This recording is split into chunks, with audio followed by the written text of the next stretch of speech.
Hello everyone, and welcome to another Monster Hunter World live stream. Today I'm going to be focusing on hunting horn builds. I want to have a video, maybe like a live stream, where I document a lot of the useful builds that I'm using, and I don't know why I don't do this more often. I think it would really help a lot of players to see exactly what builds we're working with when we're working with a particular weapon. I'm actually good with a lot of the weapons at this point. So you can see the session ID in the upper right hand corner. The type of stream that this will be is a build stream with anything goes kind of quests.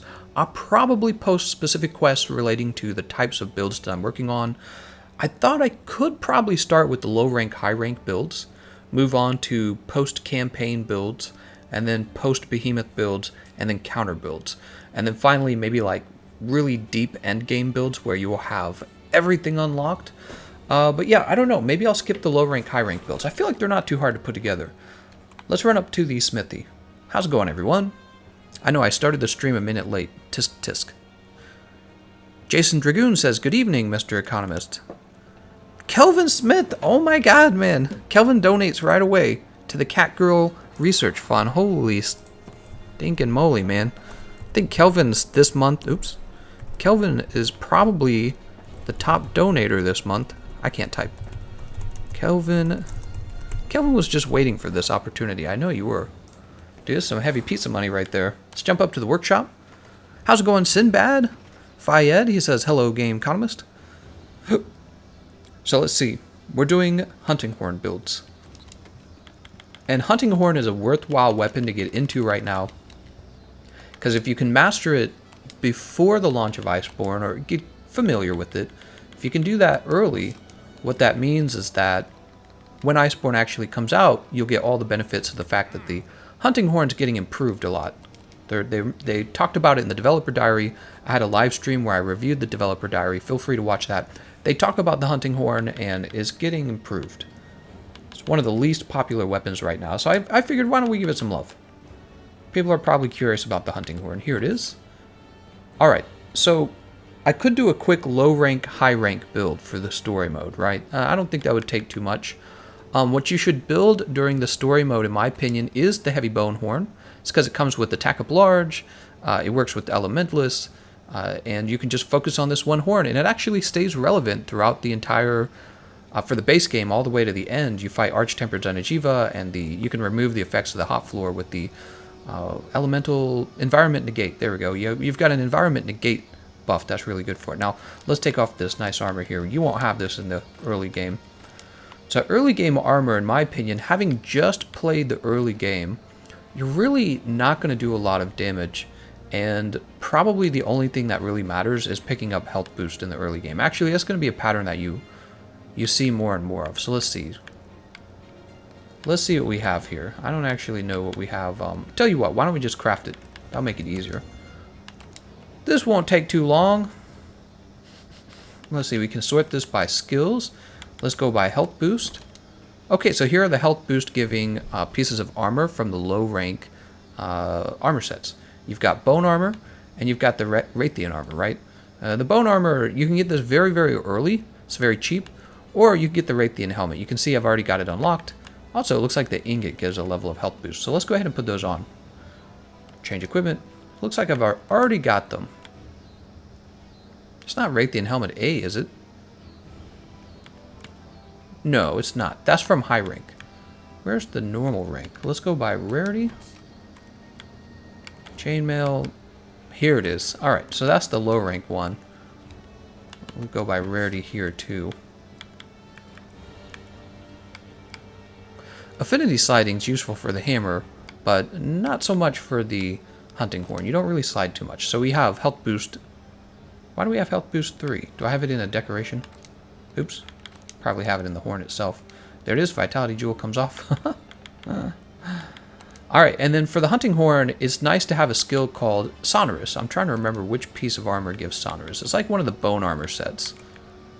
Chainmail, Jagras. Here, let's go by rarity again.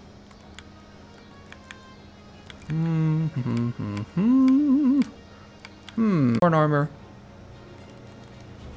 I apologize if I don't read your comments too much this time, guys. I'm going to be focusing on getting this build made. So look at what we got so far. We got Health Boost 2 and Horn Maestro.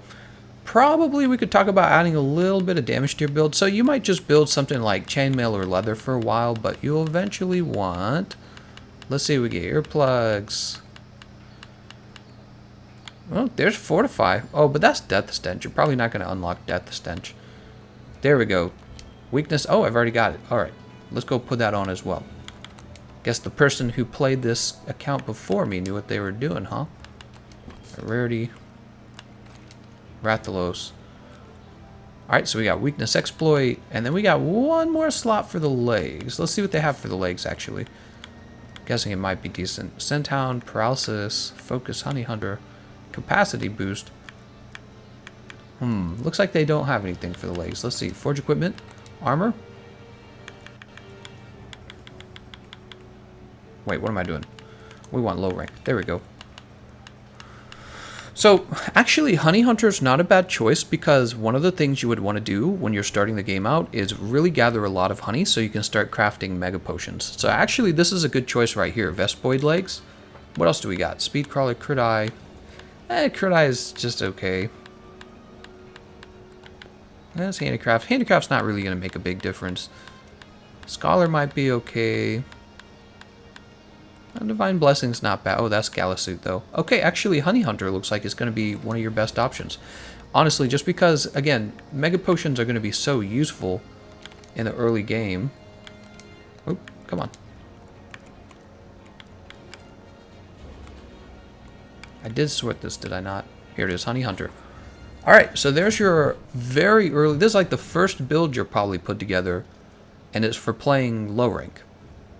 If you're allowed to have a charm, if you're allowed to start working on it, work on that health boost charm. If you get the health boost charm to level 1, you'll finish health boost. Okay? Something just like that. Not bad. Alright, and then you will probably want a high rank setup too, because the game will eventually jump over to high rank. And then you'll swap out to the Raytheon Helm, Alpha. And you'll swap out to probably Raytheon Mail, Beta. And what else do we have? Oh, Rathalos Greaves Alpha. Yep, that's a good one. What else do we have? Palico Rally. Fire Resist, Free Element, Airborne, Crit Eye, Sleep Attack, Affinity Sliding, Constitution. Well, let's see what we got for the... Oops, not change equipment. Let's go ahead and jump over to Forge Equipment. Armor. Okay, and for high rank, we have... Yeah, so we have the Bone Coil here as well for high rank. So you just craft high rank Bone Coil for the Sonorous. That part's done. Now we just need the arms, right? Yeah, we need the arms. Slugger, I mean, it's not bad, I guess. Probably, nah, I wouldn't bother with Slugger. Bonus, Free Meal, Affinity Slides, not really gonna be a big deal. Palico Rally, Water Attack. I do like Evade Extender. I also like Evade Window. Bombardier, Free Element. Here's that health boost again. I would say if you don't have that health charm finished, go ahead with the high rank Ingot Arms and you'll get health boost too. So this will actually max out your health boost. I know it's a bit overkill, but you're looking at a build like this, right? Okay, so that would probably be the high rank build that I recommend. And you can change your charm slot out for something else because you won't need it. All right, so let me take a moment. What I'm going to do, I'm going to go ahead, we're 9 minutes in. I'm going to go ahead and create a timestamp in the description of the video. That's 9 minutes. And this is going to be high rank, actually I'll say low rank, high rank, starter builds. That's for when you're still in the story mode. Can I not save this? Oh my god, YouTube is ridiculous. I'm going to have to save this on a separate notepad then. That's okay, because I have notepad right here. Right. The next thing I want to do... Dust Blackout says, can you do me a favor? Make me a Divine Slasher build, sub Iceborne without using Draken. Well, we're focusing on the hunting horns, so let's do the hunting horns first. So the next question is, you've finished the story, what do you build next? You're going to actually go for the Witcher armor set, in my opinion. I think the Witcher armor set really pushes you right up to being able to deal with basically all the monsters in the game. So let's go ahead and The Witcher is going to be DLC that you can access as soon as you're done with the story to the game. We're going to jump over here to Contract Trouble in the Ancient Forest. We're going to get this done as fast as we can, okay? So I know there's going to be people...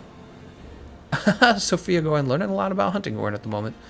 So we're going to go ahead and eat at the canteen. Meat platter. Wait, why am I eating at the canteen? It doesn't matter. I'm not actually leaving for a hunt. I don't think they give us a very good hunting horn for this fight, but we'll have to see. Now, if you want to know the easiest way to defeat the ancient Leshen, you would use the hammer or you would use the greatsword. That's the very easiest way to defeat them. Alright, so here we are at the start of the quest. The Witcher quest is pretty straightforward. You just fight a Leshen. Leshen's pretty easy. I think people get a little creeped out by him. Like, maybe he's going to be tough. He's really not tough. Alright. Gave us Rookslayer Drum, huh? It's a pretty good hunting horn. Let's take a look at the buffs. So the buffs are Attack Up Large, Health Recovery, and Recovery Speed. Okay. Now we're going to go ahead and trigger... There's 2 events you have to trigger before you can go fight the Leshen. You got to talk to the Endemic Life Researcher, and you got to talk to the... I can't remember his name. Like the... it's another researcher. He's like the big nerd, right? Nerd. How you like that? How do you like that steel? Or no, he goes, how do you like that silver? Oh, dude, man, I should change out of these pants. I'm wearing pants because I went and I saw the doctor today. Just a regular checkup. And I put on a pair of pants, and now I'm like a million degrees too hot. Oops, I forgot. This is the most annoying conversation you'll ever have. Examine the body. Oh my god, examine the limbs. Oh my god. Clever girl. And we're out of here. I want to turn my TV up a little bit so I can actually hear what they're talking about. Okay.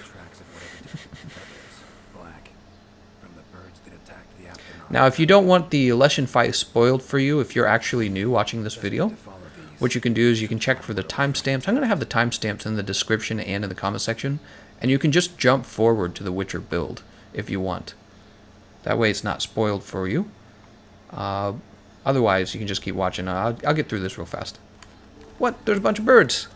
Birds!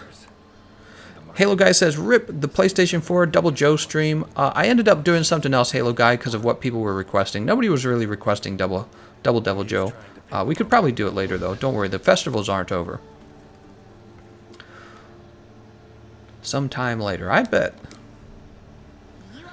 Dieter says, don't forget to mention the Pukey side quest. Yes, of course. We will definitely be mentioning that, because it's super important. Oh my god, lady. Stop talking to me! Alright, now we need to run up to the big nerd and free him from the vines. Fayed says, are you playing on a television? Yes, I am. So, I have a Xbox, PlayStation, and a PC, and they're all next to a large flat screen. And what I do is I change plugs between them depending on what I'm working on at the time. So right now I'm working on my PC and it's plugged into the television. Gameconomist too hot for YouTube. I'm too hot, that's for sure. Got these pants on and they're like a million degrees, man.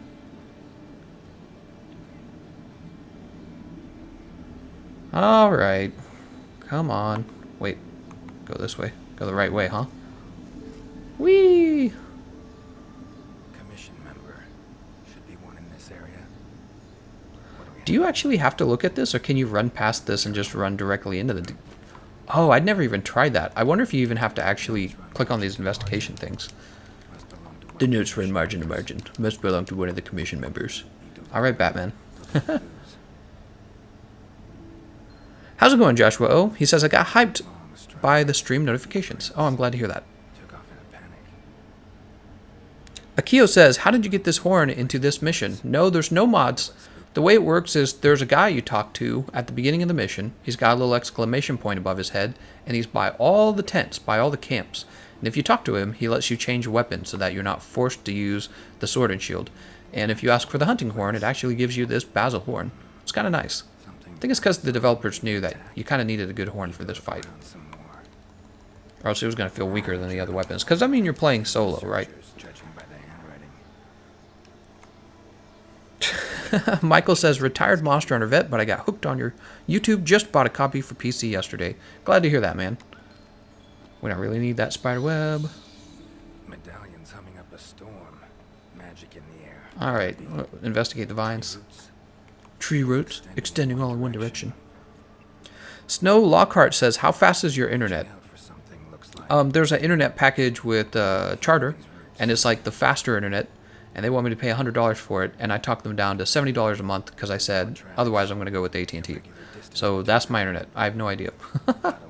It's apparently very good, but I don't really... There's some technological things I don't really give any attention to, and one of them is internet speed. I just don't care. All I know is if it feels slow, then they need to fix it. That's all I know. No signs of predation. It's funny, I go to school for computer science, and I don't care about that kind of stuff. Whoever left these footprints was luckier. And that's how it is sometimes. Let's go ahead and free this guy. In pretty bad shape. Alright, so we ran to the side here. We're going to free this Pukey, and he's going to show up later in stage 4 of the Leshen fight to help you. Your job is to keep him alive, and if you keep this Pukey alive, at the end of the quest, you're given an attack boost decoration. So be sure to keep this guy alive. Now, he's going to fly off for now. He'll come back later. Look at this, look. They give this monster so much personality. Meanwhile, this whole time, we've been massacring these monsters. So it's kind of like this weird thing. It's like when you own a farm and you love your pig, but you know later your pig is going to turn into bacon. It's kind of like that, isn't it? Alright. Super nerd here. Need help. Nah, I'm fine. You go on.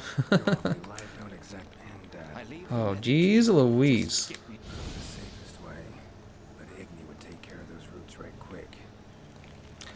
So hyped when this came out, when this DLC came out, because nobody expected it to be so large. The Witcher DLC was so much more than anyone anticipated. Bro, you got 3 fingers, bro. What are you doing? You alright? Thank you. I'm no wizard. Looking for information. Tell me about the tree roots. In our world, of course, those the only possibility I can the roots. I haven't noticed anything. Why were you attacked? I was getting bullied because I'm a big nerd. That's why. Alright, and we're out of here. Just try to keep quiet. I can't open my map, right? Nah, it doesn't let you. Alright, so let's run. I never know which way to run. We're gonna run this way, because it's the best way. Well, technically he has 3 fingers and a thumb. I don't think the thumb counts. Abundant life in this forest could be a factor. All right. Need to find its totem. Should be deep in the woods. Okay, here we go. Map ought to be helpful. There we go. That's what we want. Grab this right here.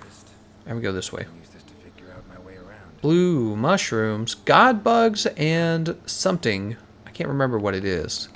Make the life powders. I can't remember. Is it honey? Bitterbug? It might be bitterbug. Alright, so before we wreck this thing, let's get our buffs going. Should be able to lure the Leshen out by destroying it. Huh? Are these guys already arriving? Yeah, these guys are already arriving. Gameconomist attack boost only gives flat attack, not percentage. Iceborne is going to give us weapons with huge attack value, so it means attack boost is going to be less relevant. We'll have to see. You know, I hate making too much speculation about what's going to be meta in Iceborne, but I'm sure whatever the case is, I'll figure it out in a very, I want to say, like, organic way. Not like, hey guys, I used my calculator here to figure it out. I'm actually going to be sitting around playing the game all day, and I'll be able to make probably the best recommendations for how you put your builds together for regular hunts. Maybe I'll even do a little speedrunning, who knows. I've played the game long enough to get into speedrunning. Alright, so we kind of gather these guys into a group. Get rid of them real fast.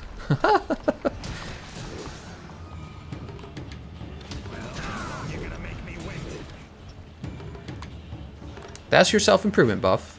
Let's go ahead and get the attack up large. You'll notice I play the correct notes, and that's how this is working.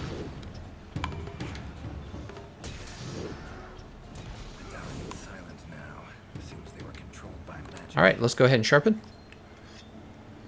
Leshen could hold sway over other beasts I run into. Need to be careful. We're going to have this ancient potion to max our health out, and our stamina. And then we're going to go ahead and get this started. Now, show yourself. I don't really care about this if I can skip it. Does it let me skip it? Take that, totem. Hypertian says, you know the Igni sign can one-shot those, right? What? I didn't know that. Brrr. He's so mad. I'm gonna jump up here. Look, this move isn't even gonna touch me.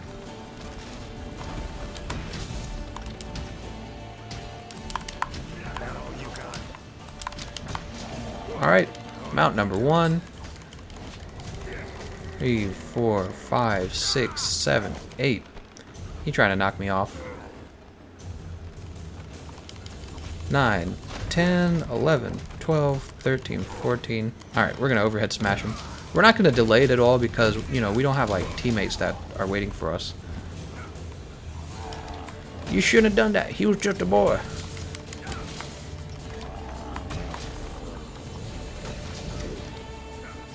Alright, this resets attack up large.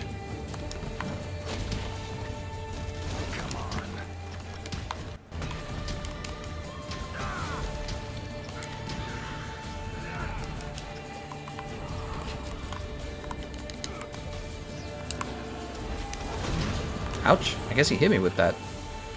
That sucks. Look at this guy. He looks so much weaker than the ancient Leshen.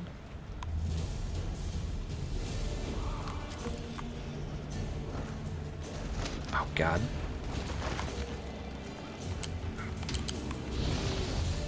Oh, come on. Come on. How you like that silver? Ouch.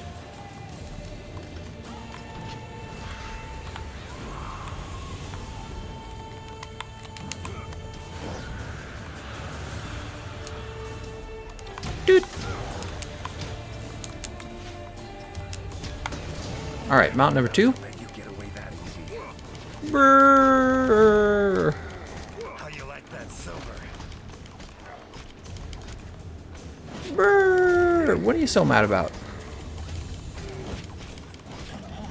I was wondering if we could actually cause him to flinch before he made us run out of stamina. I guess not. Just doing a little experimenting. I often do. The Experiment-Economist over here. Oh, he's KO'd.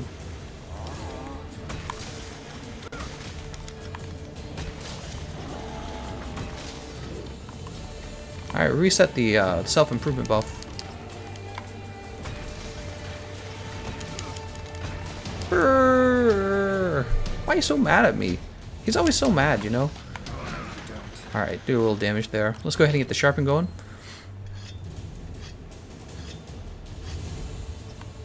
Zinc. We're actually going to...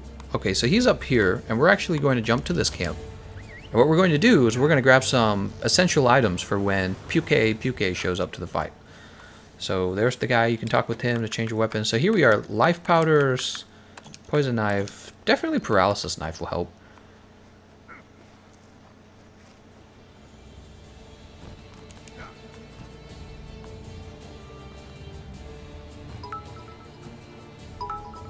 Heyo! Somebody made a donation. If a 10 a.m. train left the station in an hour later, train B left the station on a parallel track. Station on a parallel track. If train had traveled at a constant speed of 60 miles per hour, at 80 miles per hour, 80 miles per hour, was train B past train A. I would do the calculation because I had to do a lot of those in school. But I'm actually live streaming, don't care. It's funny though.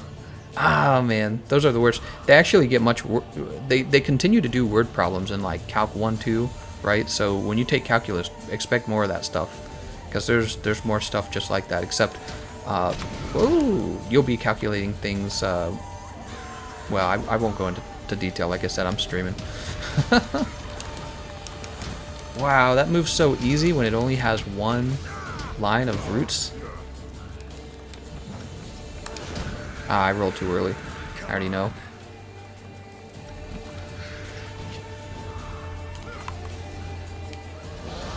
Oops.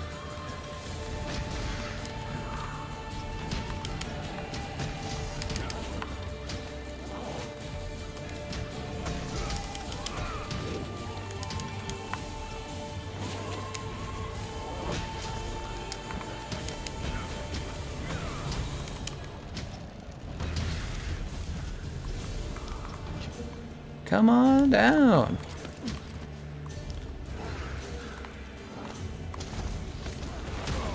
Okay. I thought that would interrupt him. I guess it didn't.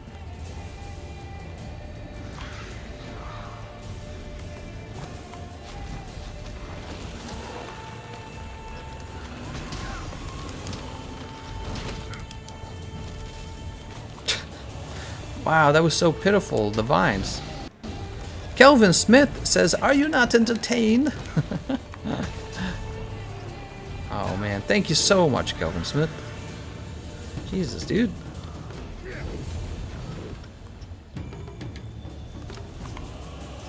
Kelvin. We need like a cheer for Kelvin now. Oh, there he is. I'm dead. Ugh.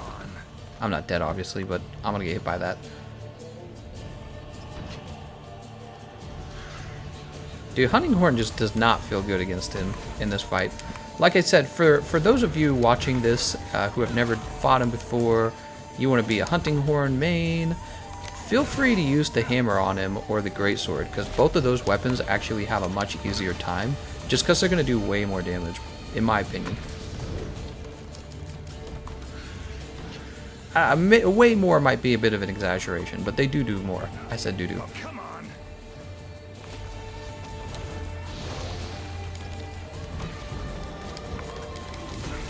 God, he's easy.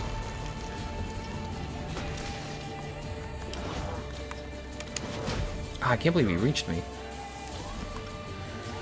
Not about to let you get Brrr. Shut up. Shut up, baby. Oh, he's gone. Let's go ahead and sharpen this up. Dang it, it's hot in here. Is my AC turned off? Why is this so hot? Where's he going? Alright, so he's in the next stage. Let's go ahead and jump over here to this camp.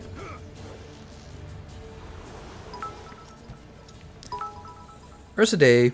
Make a Kelvin emoji to spam every time he donates hashtag deep pockets. We should have a deep pockets. We should have a deep pockets emoji. I think that's actually a good idea. more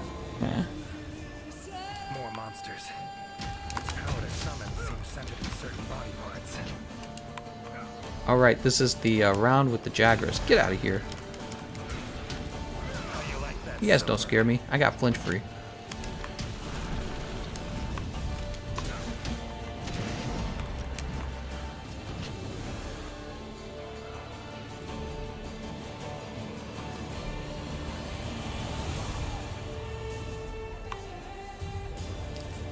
There they are.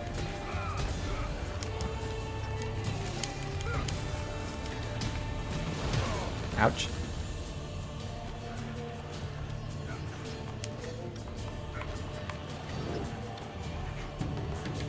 Come on.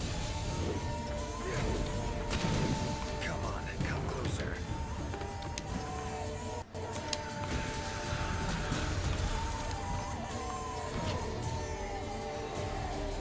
Where is the OP assassin mantle? Right, I don't have it. Oh my god, another one? Does he just send a bunch of these guys out and leave this area? Whoa. Oh, it looked like he was trying to grab there. In fact, he was not.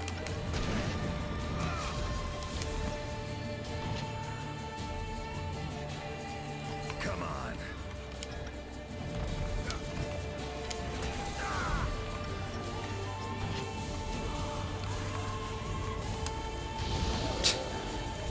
That's right. Back up. I got my mace bottle with me. That's gonna hurt. Aerial boomerang versus aerial capture net. Which one is the new meta? Well, I'm gonna have to say aerial boomerang because it's an actual weapon. Aerial capture net. Oh, this is gonna hurt.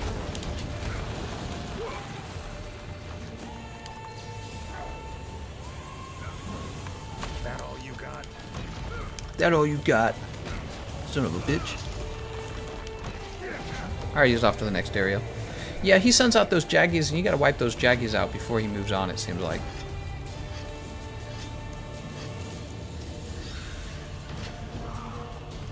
Oh wait, he's back, huh?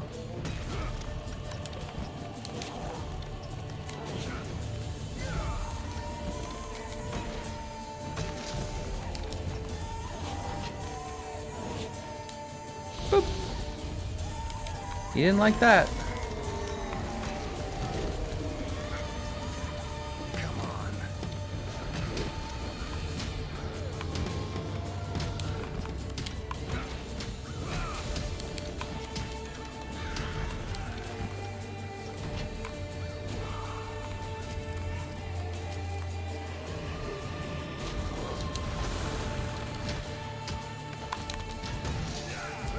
It's waning. Oh. Gotta get him out.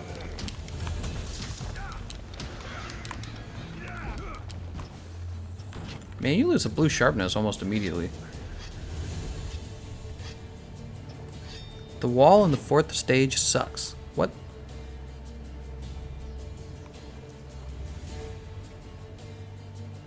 Man, this is a long ass fight with the hunting horn. It really is. That's what I'm saying. Like the hammer and the greatsword, you'd probably move faster. This is taking its sweet freaking time, man. Wow, I missed all of them.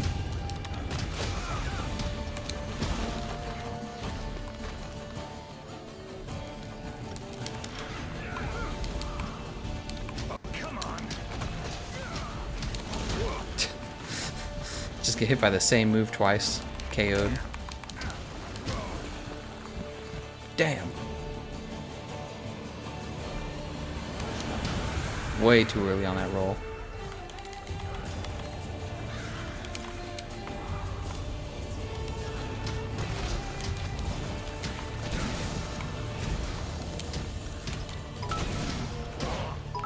How you like that? Halo guy. Keep recommending the Double Joe as your streams have gotten stay up. You started doing try to mix it up. You started doing what again? Well, you can tell me to stream what you think is fresh, but I'm gonna stream what I think is fresh. That's how it actually goes. And we're working on hunting horn builds today. I think you're disappointed because we didn't do the double tempered devil joes, but you know, when I go live, I ask people in the Discord what they want to see, and I don't know what to say, man. You weren't there. Other people were in the Discord telling me what they wanted to play, so we played. What did we do last night? Regular Behemoth? Yeah, people were saying they needed regular Behemoth. It's just how it goes, man. Whoop, he's gonna hit us. Oh my gosh.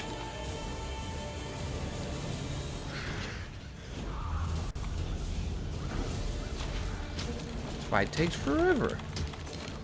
Whoop.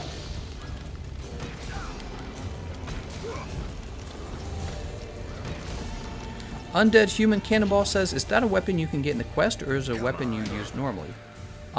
This is a weapon you can get in the regular Leshen quest. All you gotta do is request that. There's a guy at the beginning of the quest, and you just tell him you want to swap over to the hunting horn.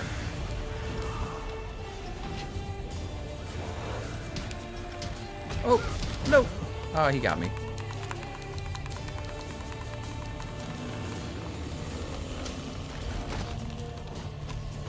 I don't want to get hit by that. Let's go ahead and heal.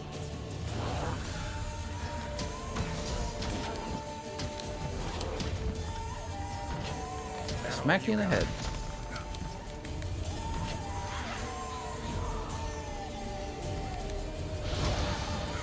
Whew.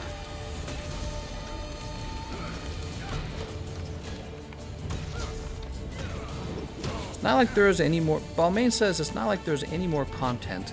Arch-Tempered, Behemoths, and Ancient Leshen, what more can you do? Yeah, he's kind of right. We could do Double Tempered Devil Joe, but again, when I asked people what they actually needed help with last night in the Discord, I had someone say they needed regular Behemoth. And when we actually did the regular Behemoth lobby, it turned out a lot of people actually needed the regular Behemoth. I think I helped like something like 12 guys last night, which is my whole goal. So, Tempered Devil Joe, I mean, it sounds like it could be interesting, but I kind of already know what it's going to be. It's going to be 2 Devil Joes.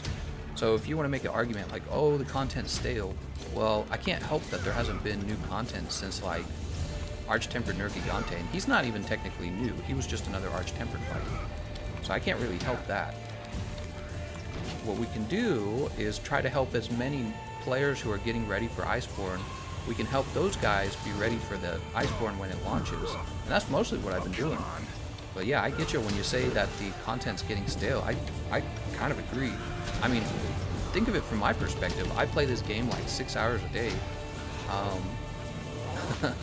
I'm ready for the Iceborne DLC, you know what I mean? That's what I'm saying. I'm on the same page as you here. Oh my god, how did that hit me?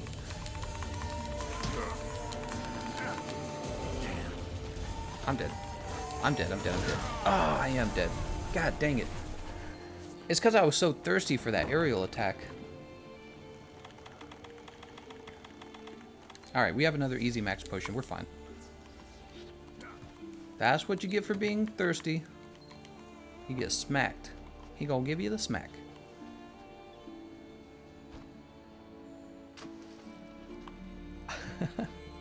Minx. While I'm on go, oh well, all builds, ins and outs, we already be YouTube then. What? How about you download quest mods on PC and have other people download them with you and play it with you? Yeah, actually we did that. For one of the streams, we did, I called it the Arch-Tempered Rautobond stream, and it was okay. It honestly just felt kind of like a Rautobond who had more health though. That was the problem. So maybe if the modded quests felt a little more exciting, but they honestly, yeah, they need a little more polish to them, I would say. No offense. Jump! How you like that silver? Man, hunting horn OP right now. So let me just say, if I was using hammer, this guy would be so wrecked right now. There we go. Finally, another mouth. Brrr.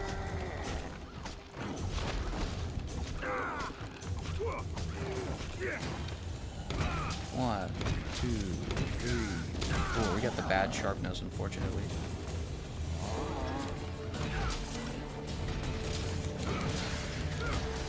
Looks like it's working. Fortunately, also Heartbreak overlapped with the Come on, come closer. Wow, man. Hunting horn's so lame with the way that you get stuck in that encore if you want the upgrade.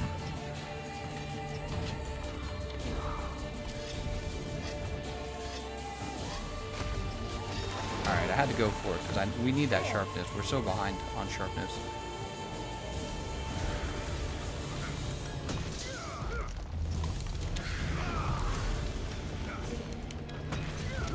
Alright, this is where I got thirsty last time. There's the move!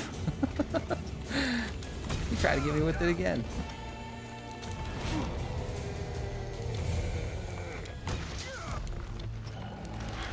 Alright, I tried. Alright. Time to end this. Time to end this. Yeah, you better. We got paralysis knife. We got lots of crowd controls. Let's go ahead and sharpen. I want to see GameConomist do Deviants, but there's 0% chance he will do any. Yeah, I think I'm a little bit done with Monster Hunter GU. I'm just ready for Iceborne. Iceborne's very close, guys. Iceborne's in like... What day is it? Is August 21st? What is that, like 9 more days plus 6 more days? It's like 15, 16 days, right? Iceborne's literally 3 weeks away. We're here, guys. We're just chilling out. We're going to help some new players. You know, if you're feeling like my streams are feeling a little repetitive, totally get that, but we're going to help as many of the new players as we can, and that kind of means grinding up some monsters that you're probably pretty familiar with already. And you're tired of it, but those players who are new, you know, they probably really appreciate it. Because now they're not going to have to be spending all their time trying to find a group to help them so that they can finish that content, you know, so that they're ready for it. You know what I mean? So I get it, I get it. Oh, it still hit me. So this is when YQaJPTCREMPH comes back into the fight at this point.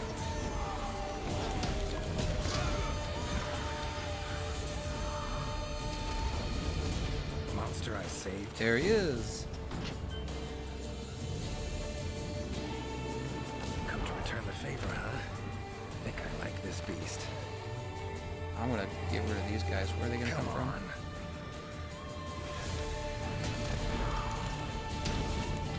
He tried to hug me there.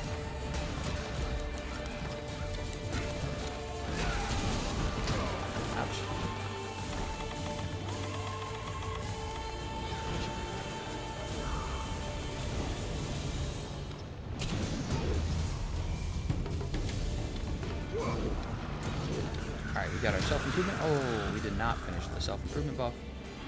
God dang, dude. God dang, dude. Oh, come on.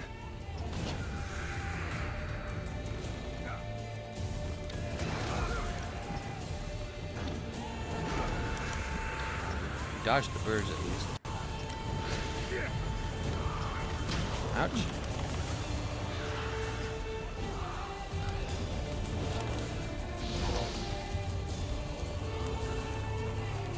Piggy Piggy's so bad at this. Alright. How you like that silver? How you like that silver? I wanted to be closer, but... Oh! I didn't even hit him. That sucks.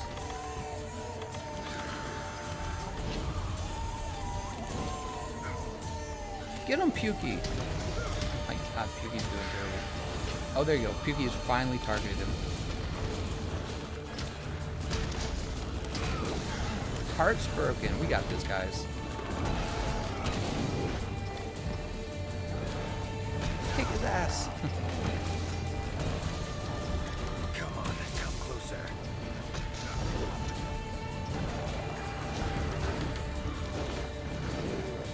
Good, we got a flinch. Alright.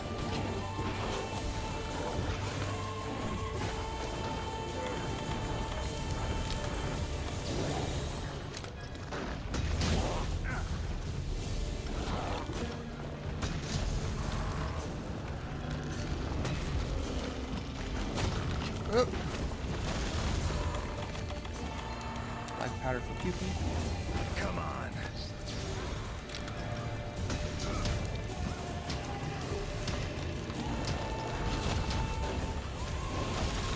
That hurts. Sorry, Pukey. Pukey's like, hey.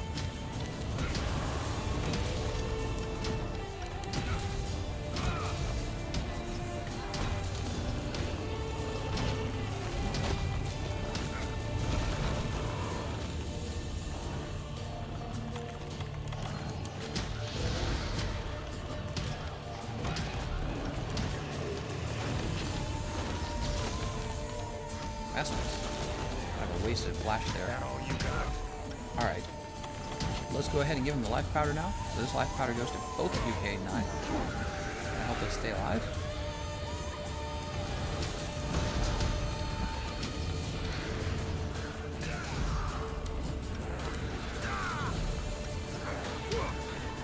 Freaking jaggers, man.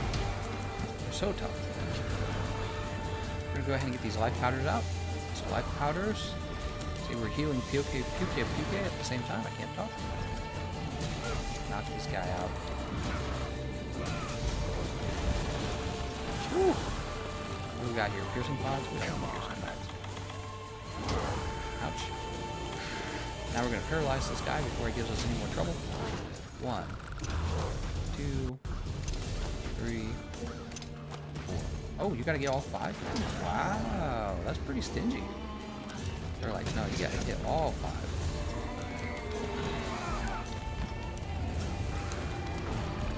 Oh my god, I can't believe I just missed that aerial.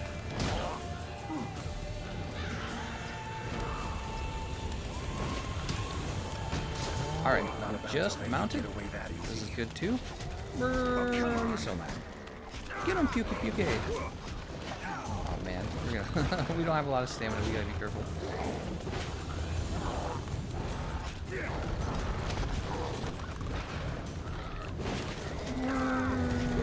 Get him, Pukey! Pukey's feeling it. Pukey's got a rug burn now. How you like that silver?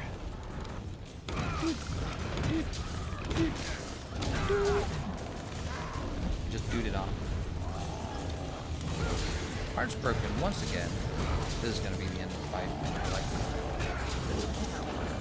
that's KO. This guy's in trouble.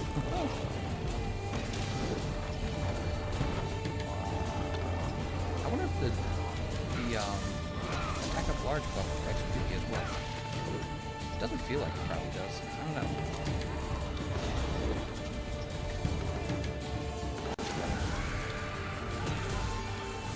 Come on, come closer.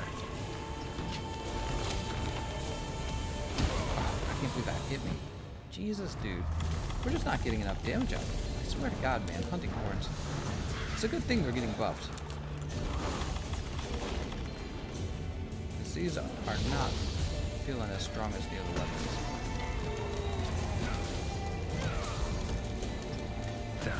There we go. All good. So we finished the side quest. YQaJPTCREMPH is still alive, you can see. He's going to fly off into the sunset. We're going to go ahead and park this guy. This nasty gearhead. Gameconomist is never going to defeat him. It took long enough, didn't it? Took nearly 30 minutes. Leshen drew a lot of nutrients out of these woods. That's hunting horn for you, man. But that's okay. Again, they're buffing the hunting horn in Iceborne. So if you're going to get into hunting horns, now's a great time to get into it. Alright, while this counts down, I'm going to go see if my AC is even turned on. I'll be right back.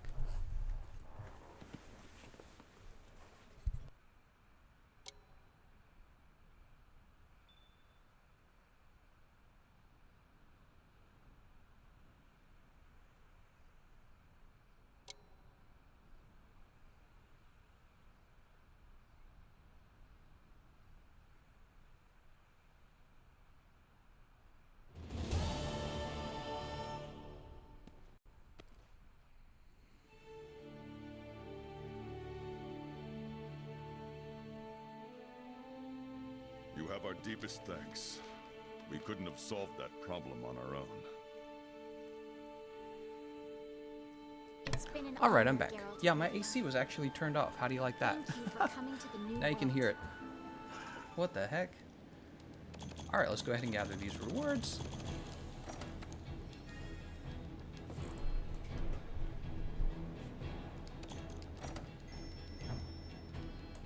You didn't solve all the mysteries. Fayed asks, can you put the Leshen to sleep? No, you cannot.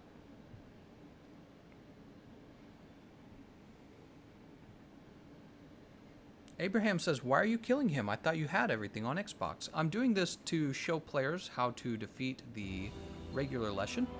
Okay? Because I'm teaching people how to make hunting horn builds, and this is going to include especially players who are trying to get ready for Iceborne right now. Like this very minute. Okay, so let's say you defeat the regular Leshen twice. This is going to give you this terrific armor set called the Geralt armor set. Alright, all the equipment is off of it. So now we have this setup right here. And this is really such a good armor set, you could play the rest of the game with this. In fact, I'm pretty sure when I defeated the Extreme Behemoth for the first time on my PlayStation, it was actually with the Witcher set. I'll have to go look it up, but I'm pretty sure that's true. Well, let's go take a look at this. So, I'm going to show you some optimal decorations. You won't necessarily have these starting out, but that's okay. Oh, you won't need Vitality. It comes with Vitality. So what you can put there instead is Attack 2. You should have 2 attack decorations. One from the actual quest, one from finishing the story mode. So you got Attack Boost 4, you got Health Boost 3, and honestly the best thing to put here would be Crit Boost if you have it, but you probably won't have it. And then over here we'll put in the Sonorous decoration. Alright, so we got Sonorous, and then we have a little bit more room for something else, and it really comes down to what activity you're doing. Let's say you're fighting... no, it doesn't get white sharpness, it gets blue sharpness. So you could always go with the Handicraft Charm, by the way. Handicraft Charm's terrific. So build that Handicraft Charm early if you can. Handicraft's an option. You could probably go Wide Range as an option and play as the healer. There's Divine Blessing if you want a ton of defense. You won't need Weakness Exploit. You could go Max Might if you want more affinity. Heartbreakers for Kulve Taroth. So if you fight Kulve, put on that Breaker Charm. Yeah, so there's a number of different charms you can put onto the build depending on what you're doing, but those will be the main ones actually. Yeah, Evade Window is solid too, so if you're a bit more skilled at the game, you'll probably take Evade Window rather than Divine Blessing. Divine Blessing is for someone who's still really kind of learning the game, or if you're fighting a monster who has like a chip damage aura, because it really reduces that damage from the chip damage. So yeah, you have the Witcher set now, and your character's actually quite strong. Another question you might ask is, what weapon do I go for after I'm done with the, after I'm done building this bone hammer, or bone horn, I should say. And there's a few horns worth building for. So first of all, let's finish this build off. Let's say this is just going to be, you know, I feel like one of the most valuable, well, it depends. The best hunting horns mostly are the craftable ones, with the exception of the sleep horn. Yeah, it depends. So if you're going to be fighting Kulve Taroth, you would actually want to add this Part Breaker. So you got Part Breaker onto the set now, right? And Part Breaker is really important for Kulve Taroth because you use it to break her mantles in stages 1, 2, and 3. And then you have this open slot. It could be like fire resistance. Fire resistance is useful against her, right? So you could run this against Kulve Taroth until you get better weapons from Kulve Taroth, and that's probably the most efficient thing you could do in the early game. Let me go ahead and write that down as a checkpoint. So where are we in the stream? We're 51 minutes into the stream. And I would say early Kulve Taroth build. Alright. Let's say that you wanted to farm for decorations at this point. You probably wouldn't do Part Breaker. You'd probably bring something like... You'd want more damage, in my opinion. So you would probably bring either Handicraft or Max Might. Depends on what you can afford to bring. Handicraft really isn't that hard to build. So let's take a look at the affinity. We're at 21% affinity. Yeah, I would probably go for Handicraft just so that you maintain that blue sharpness longer. Because the Witcher set doesn't actually have the Master's Touch skill. Alright? You can take this off. Replace it with whatever's useful. So this is going to be 52 minutes into the stream. 52 minutes and 5 seconds. And that's going to be a regular build for farming. Let's go ahead and talk about a counter Behemoth build. So you need to fight the Behemoth for the first time. I would say you could actually use the Bonehorn against him. I feel like if you really wanted to do yourself a favor though, what you would do is you would pick up either the Blaze. Blaze becomes my favorite hunting horn over time, by the way. So you would probably bring the Blaze, and then you would probably pair it with... Yeah, so let's go ahead and get this build. We'll take off this Handicraft Charm, you won't need it. What you can do is you can bring Max Might instead. Okay, and here's the setup right now. All right, leave those crit boosts on. Trying to decide what we want. We're at 51% affinity, so we'll be hitting 100% affinity. Guess we'll go fire resist, because I feel like the most troubling thing from him is actually the meteor. That brings fire resist over 22. Let's go ahead and post regular Behemoth.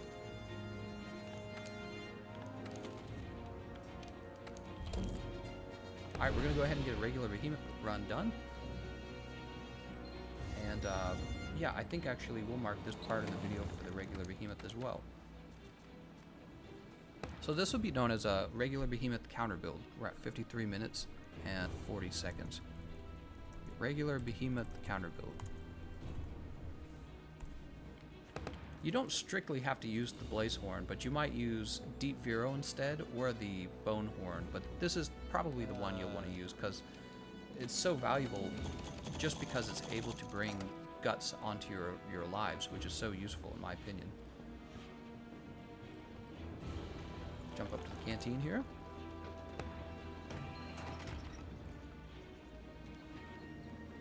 David Larson, he says, man, I've been farming coal for 11 hours straight. No luck. I only want the Kiar King Charge Blade, then I'm done.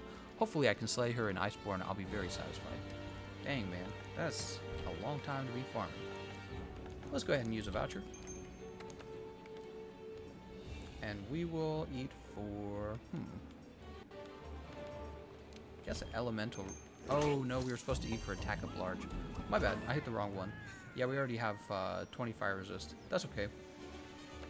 Let's see what everyone else is packing. Downy Crate Glove, Sleep Dual Blades, Kiar Sword Decay, and Opig with Witcher Silver Sword. Alright, let's get started.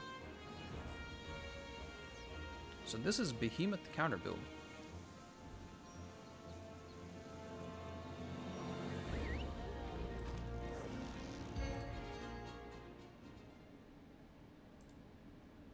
Let's see what everyone's saying in chat.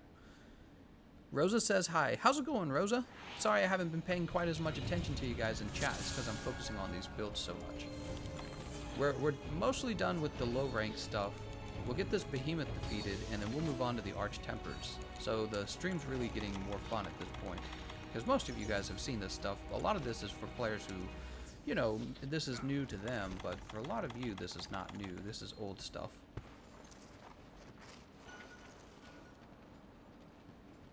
Time to rickety-wreck this guy. So when you're using the hunting horn against the behemoth, the goal is really to go for his back legs. He's gonna roar. Oh, I missed the roll. It was a second. Oh, what's he doing? Yep, you're gonna go for the back leg with the hunting horn. Very similar to the hammer. This is gonna hurt. And that's because the hunting horn deals blunt damage, and the hit zones where the behemoth takes the best blunt damage is his head and his legs. But it's actually much easier to focus on the legs than it is to focus on his head. Oh, there's the self-improvement buff. We're gonna try and get the team the attack up extra large. Everyone knows that.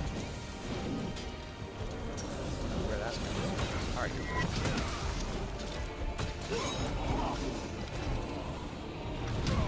Too early on my roll there. Alright, he's already going to sleep. Oh. That's a no-no. Heyo! Oh, and hi. Rude of me not to say hello. How's it going, David Larson? Formerly known as Safari Dave. How's it going, man? Guess let's just... Alright, let's get this tactical large out.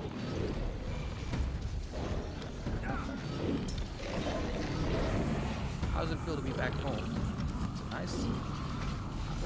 So we have the attack up large buff out now. This gives everyone in the team more damage. I tried to roll it, but I was still in the recovery frames.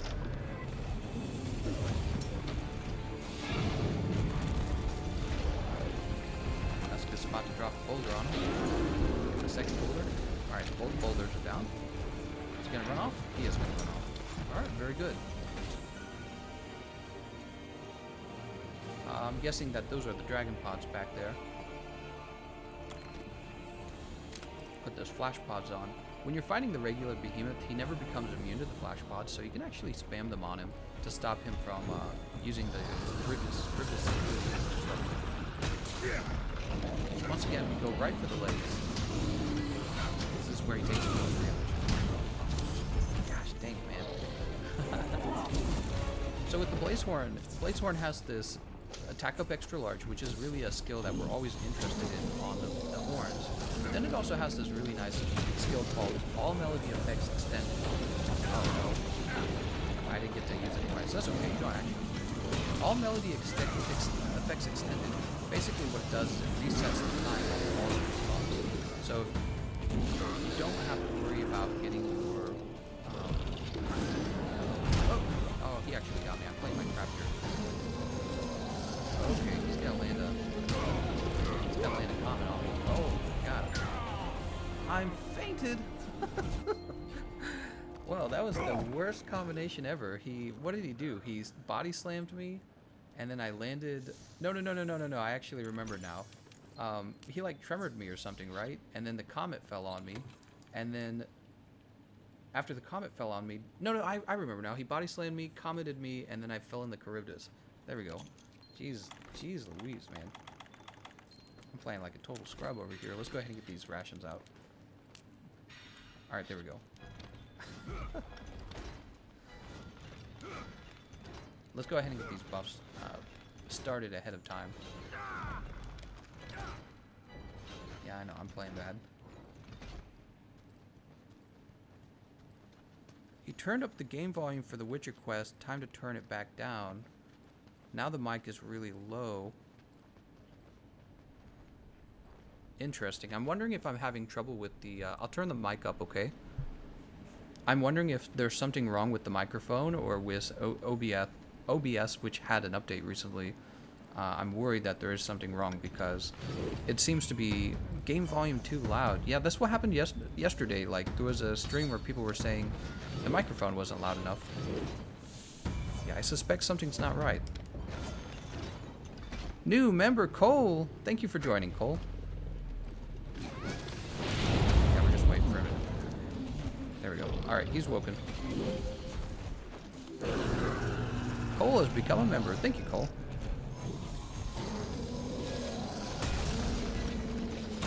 Alright, let's go back to work. Oh, no. There's the boulder. Let's get behind it.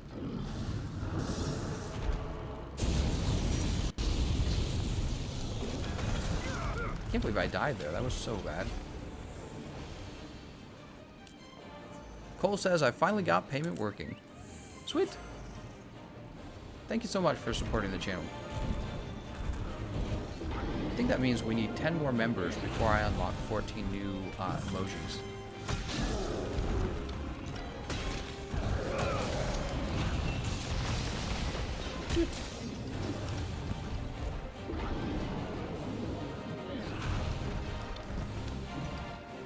The Behemoth is woke. He's the woke hemoth.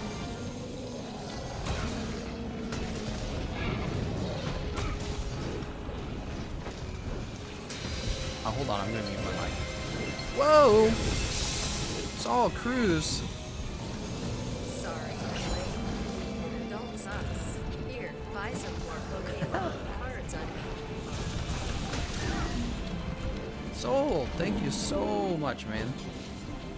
Saul Cruz, I gotta say your name right. And look, you got the Gengar to pop up. I don't think anyone ever gets that Gengar to pop up. Dude.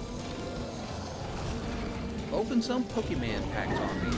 I've been opening up Pokemon cards on my other channel, everyone. And, yeah, some people have actually really enjoyed it. That's what I understand. Woo. Saul Cruz. This episode brought to you by Saul. We should reset our All Melodies extended buff. Smacking him back leg. Oh, and he's going into Ecliptic Meteor. I wonder if we can get the jump. Oh, not if we hit the wrong button. Alright, I'm going to go ahead and update the snack fund for Saul Cruz. Now I owe Saul Cruz a bunch of Pokemon cards. Whew. Whew. Oh my gosh. John Tyder says, are you going to have a late night stream today? Very likely. I missed the 1 p.m. stream because I had a doctor's appointment. I was just having a regular doctor's appointment, and so I didn't get I didn't get the 2 streams I normally would out. So it would suck if I didn't get the late night stream out as well. I really would like to get that done.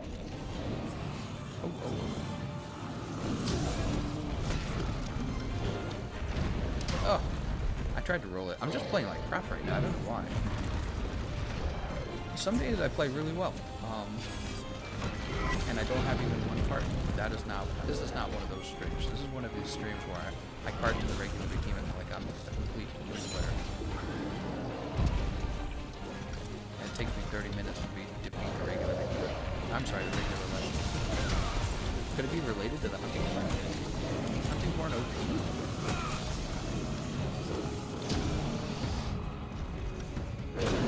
Alright, so we've been keeping the attack up extra large out for our team. And this makes up for a little bit of the damage that we're not dealing. Because Hunting Horn is one of the weaker weapons in the game. It doesn't deal as much damage as the others. I'm really curious to see how it stacks up in Iceborne.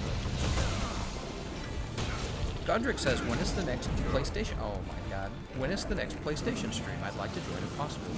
So we should be doing an Xbox stream first. Yes, Xbox comes after PC. There's kind of a cycle I have going. It goes Xbox, PlayStation, PC, and it just keeps going in that order. So if I'm doing... Oh, nice, we tripped him. That was good. Because if we hadn't did, he would have tremored us. Yes, so if you see me on PC, that means that the Xbox is next. If you see me on Xbox, it means that the PlayStation is next. And if you see me on PlayStation, it means PC is next. Alright, let's go ahead and extend the attack of extra large buff.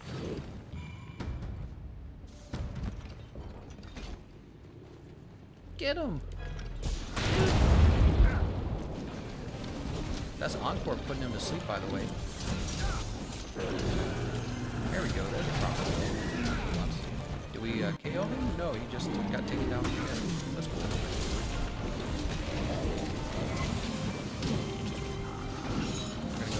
Flash that, make sure he doesn't finish that before this.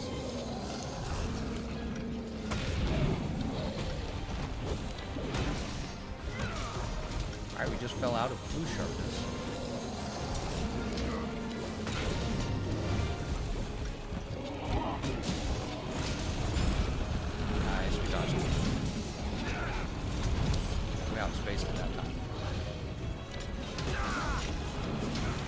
I-framing through an attack and outspacing an attack. They are different.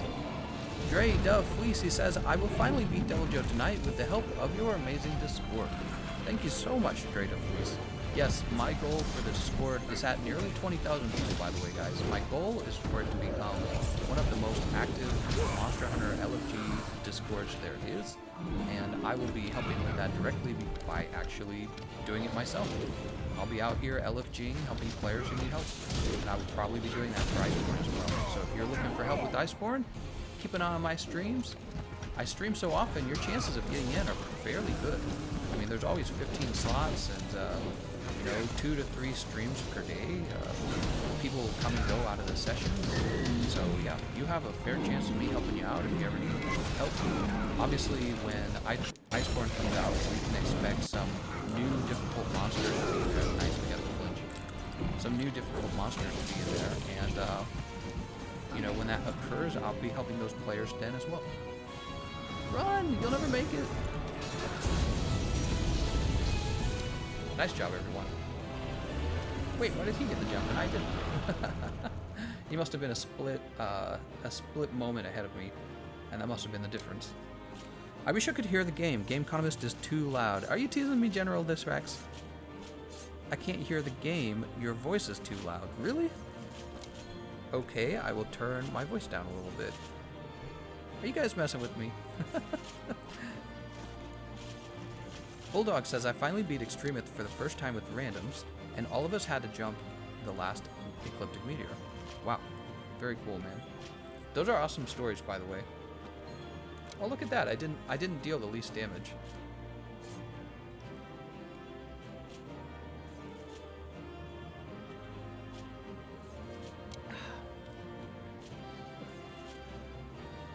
That's all I asked for. Nice. Game too loud, mic too low. No voices too low. Alright. John Tider says I was kidding. Let's go ahead and turn the voice up then. Alright, I'm turning the voice all the way up. Tell me if it's... Yeah, it is too low. I can see it actually. It's almost like there's some sort of glitch going on with my microphone or with OBS. I don't know what it is. I tell you what I can do though, since I'm aware of the problem. I can go ahead and turn the volume of the game way down.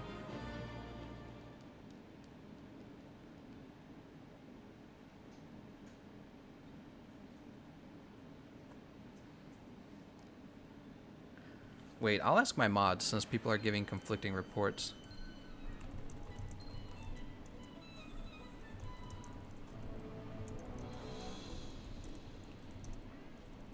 I know they'll actually be tempted to troll me too, but then you guys won't be good mods, would you? You'd be bad mods. Alright, so that was for countering the Behemoth, right? And then we assume at this point that you actually have the Behemoth armor. And things start to change at that point. So let's go ahead and take off this Witcher set. And honestly, the Witcher set is so nice. You can just continue to use it until you feel comfortable moving into the Draken armor set. So let's go ahead and get this Draken armor set put on. We have reached a new era in your build capabilities in the story in the game. We continue to use the Emperor's Roar Blaze though. I'm such a large fan of this weapon. It's so incredible. Take that off real fast. It gets kind of low at times. Okay, so my microphone right now is completely maxed. And what should be happening is my voice should be so loud that there should be clipping. It should actually be sounding robotic because it's so blaringly loud. But if it's not, then there must be something wrong. There must be something wrong with the actual microphone or with OBS. It's such a pain getting the perfect volume balance, isn't it? Alright. Sweet. So we're going to go ahead and start fighting the Arch-Tempered monsters now. Let's start with the Arch-Tempered Kirin. And the rules is, when you're making a counter build against a monster, the rule is always that you can't actually use armor from that monster because that would make no sense. You shouldn't have that armor yet. A lot of people offered counter builds in the past. The counter builds was an idea that I kind of originally started. I didn't see anyone else naming their videos counter builds. So that was something that I did, and people started going, oh yeah, that's kind of a good name. And people started repeating it, and they weren't doing as good because they would actually use armor from that monster. And it was just like, oh, that's not a good idea. So when it comes to the Draken armor set, you're allowed to rotate one piece of armor out of the set, and I'm always asking which piece of armor I should take off. There's two options, I would say, if you want a decent defense build. One is Emperor's Coil. This gives you evade window and health boost, right? So that's an option. If you're going to be playing multiplayer, though, the other option is definitely Empress Greaves Alpha. This gives you health boost in wide range. So I like to do Empress Greaves Alpha a lot because you see me live a lot. I'm usually playing with people. And our wide range is at 2. And what you can do is you can pair this with wide range 3. And now you've got full wide range. You're a healer. You can give your teammates Might Seed, Might Pill, Mega Demon Drug, regular Demon Drug. You could have always given your teammates Demon Powder. And of course you'll give out the Attack of Extra Large buff. Let's go ahead and jump over to the decorations. So the question is, how should this build look? We always take the Sonorous Jewel. You never skip it. It's too important for the hunting horns. Right. And now we'll go for Tenderizer. But, you know, if you didn't have enough Tenderizer decorations, you would actually build the Tenderizer Charm in its place, and then you just wouldn't be a healer, unfortunately. In my case, I've got plenty of decorations. So yeah, if you just didn't have Weakness Exploit decorations, you would continue to use the Witcher set, or you would use the Weakness Exploit Charm, okay? So keep that in mind. And then let's see, we'll go ahead and finish off that Max Might. I don't think we actually need any more Max Might. Let me check. We should be pretty good. Yeah, we're at 55%. We're actually really good. So what we can do, we can actually drop this other Max Might, and what you'll have is Gobbler here,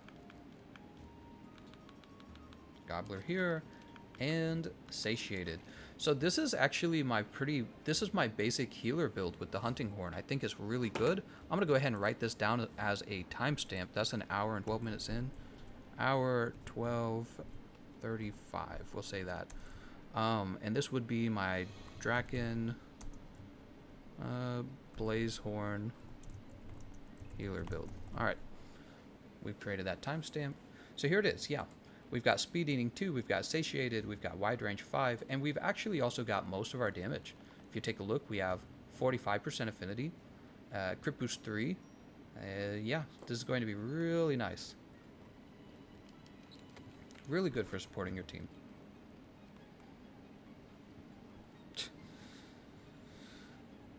Rosa says, I'm serious. I'm actually on the toilet while nude because I just got out of the shower. Hey, that's a nice time to go to the bathroom. Wait, wouldn't you want it to be the other way? Wouldn't you want to go to the bathroom first and then shower? You go to the bathroom and then you feel like you just have to go back into the shower. You know what I mean? Gameconomist could secretly be the Cardconomist and we just wouldn't know. Oh my god. Who could it be?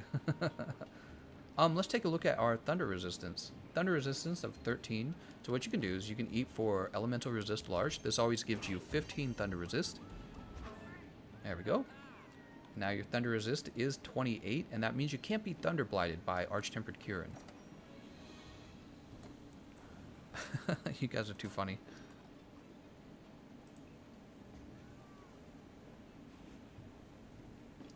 Just cut out the middleman and poop in the shower. That's right. Who doesn't poop in the shower? Send nudes. Send toilet nudes. God, terrible boy. Gameconomist is Cardconomist.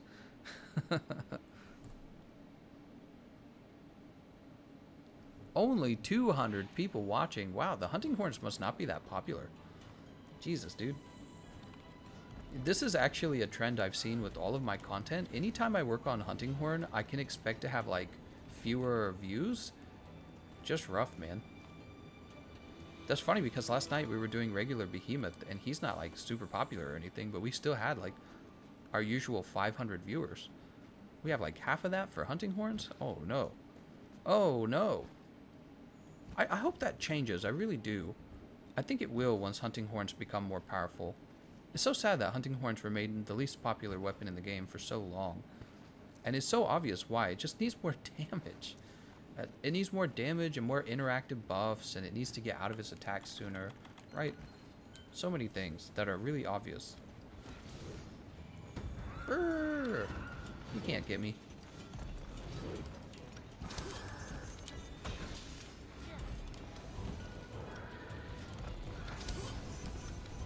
Go ahead and get our self-improvement buff out.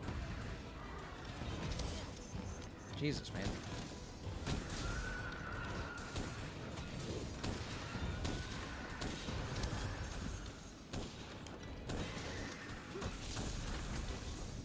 Careful there, guys. Alright, we're gonna go ahead and... Oh, I didn't build it correctly. Let's try that again. Also, I wonder if part of it is because this is on PC. He doesn't know where I'm at because of the... There we go.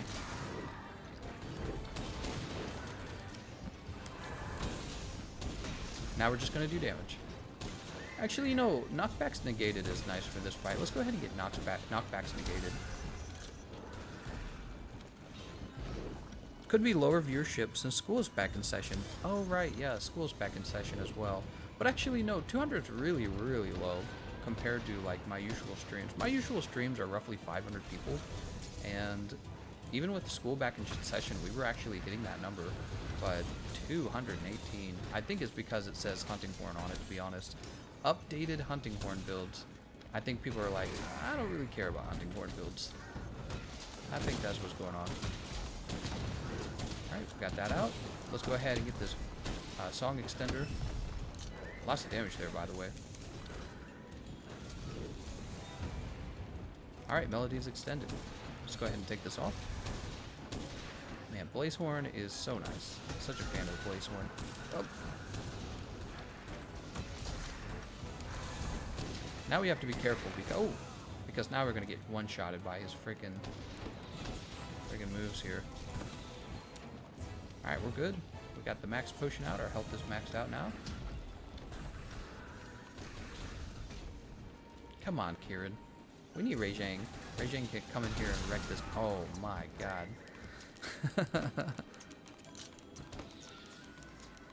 I'm dead. Oh, I'm alive, man. That's that 28 thunder resistance. I swear to God, man. That thunder resistance. Just think about it. If you had negative thunder resistance, you would have died definitely. And he only hit me with like one move to paralyze me. Isn't that that's the craziest part?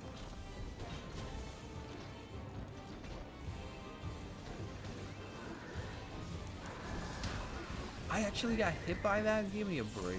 Oh my god.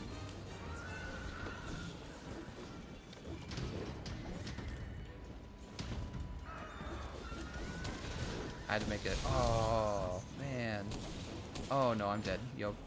God dang, dude.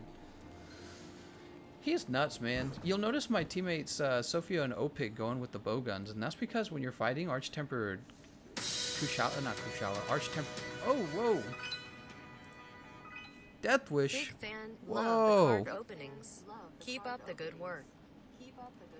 Oh my god. Let's update the snack fund for Death Wish. Well, this has been a very strange stream. We have lower viewers overall. And yet that is the biggest single donation we've had in a long time. Thank you so much, man. And it was made through Streamlabs. Amazing. Did you see that Tyranitar, guys? Dang, Death Wish. You got the Tyranitar to pop up. Whew. That is actually a very large donation. We're going to have to retitle this the Deep Pocket stream. Holy cow. That's right. I'm going to do a Choggers. That's Chogger worthy. Thank you so much, man. And we will keep opening up card packs. I got a huge box of mail to open. I'm just kind of going through it at my leisure, and I'm curious to see what else I have coming in, because I know I made some purchases, but the purchases themselves, it's not always clear what's in them. And so yeah, I've got a lot to look forward to. Buying 2 deluxe Icebornes, basically, yeah. Whew. That's very generous. Death Witch, if you ever want to, feel free to contact me in the Discord server, and I'll give you a... I have a special role for people who have made donations, and what I do is I put this role on you, and if you ever look into the Canteen channel, there's a channel called the Canteen, you'll actually be able to see into it and see the session ID early. So yeah, and I usually do that for people who are patrons, people who especially need help, or people who, you know, I'm friends with, or they've made a donation. So yeah, feel free to contact me if you want to. Oh, Pick, like, I got you, boy. I got you with these heals. Can we get both of these? Oh yes, we got them.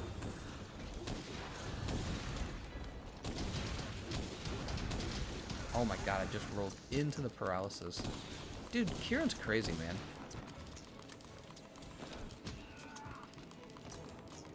I might redo Kirin, and I might improve the build slightly.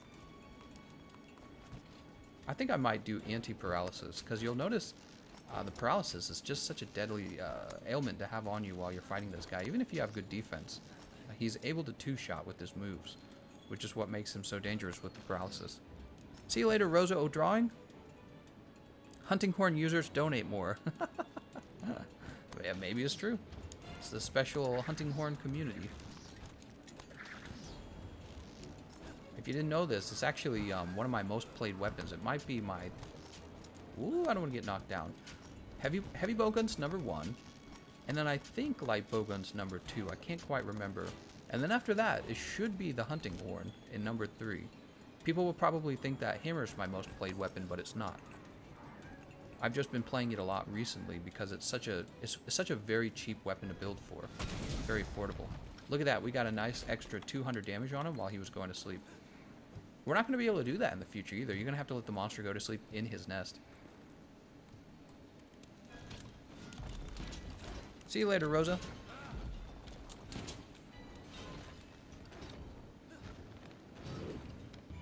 Use Teostra Hunting Horn, you negate paralysis.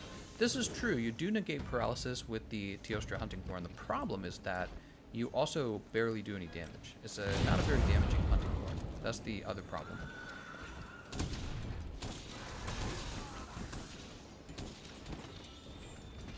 We're gonna look into a different counter build for fighting Kirin because I think that this build should actually be improved.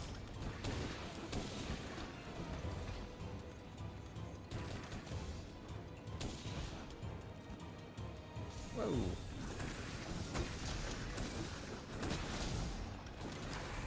Nice job. Oh, and she's gone. Nice job, everyone. What I'm thinking is that showing people a wide range build for healing is actually very useful, but I wouldn't call this a counter build as much as I would call it a healer build. Let's get a proper counter build for Kirin. Once again, thank you. I'm sorry, let's go ahead and... I want to make sure I got your name right. Death Wish, right. I almost called you Death Run for some reason. Thank you again, Death Wish, for the generous donation, man. I'm going to read what you sent as well. And you sent me a comment when you did the donation. I want to reread it. That's why Streamlabs is so useful. Big fan, love the card openings. Keep up the good work. Yeah, thank you very much, man. There's some new cards coming out, too. They're called... Ooh, what is the next set called? It's a subset. I can't remember the name of it, though. Hidden Fates? I think it's Hidden Fates. Yeah, Hidden Fates coming out.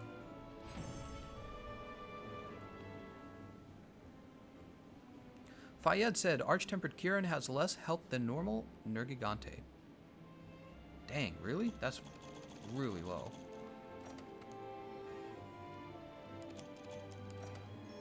Deathwish says, I've been playing through all the Pokemon games while waiting for Iceborne and watching your card openings. You know what, Deathwish? I've been thinking about doing the exact same thing, about playing a little bit of Pokemon, getting a Pokemon stream going. You know, Halo Guy left a mention that the content's gotten slightly stale because I've done so many of these particular live streams. I was thinking maybe we could have a Pokemon live stream just for fun, just while we're waiting. There's, what, another 16 days? I think we could actually get pretty far through Pokemon in 16 days. Okay, let's get this login bonus, by the way. Also, I'm going to mute my mic just briefly, guys.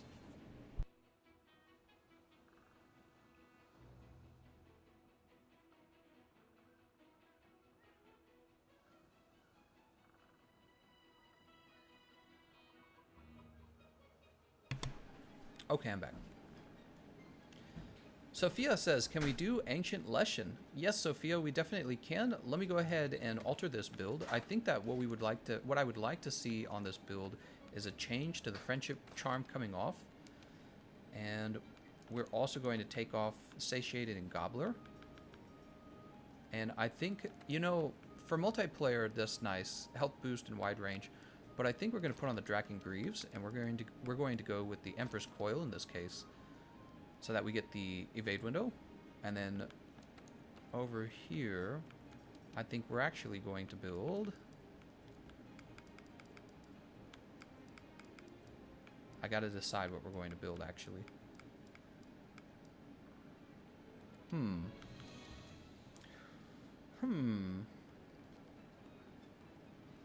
I need a moment to think about what's most efficient.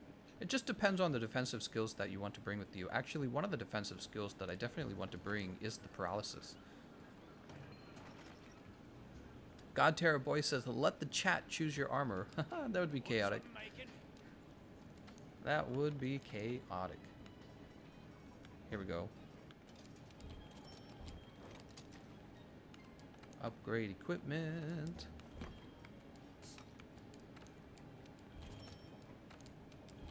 Alright, so no more being paralyzed by Kirin. I feel like the paralysis from Kirin is actually quite deadly because he's just such a high damage monster, you know what I mean? He's a really high damage monster.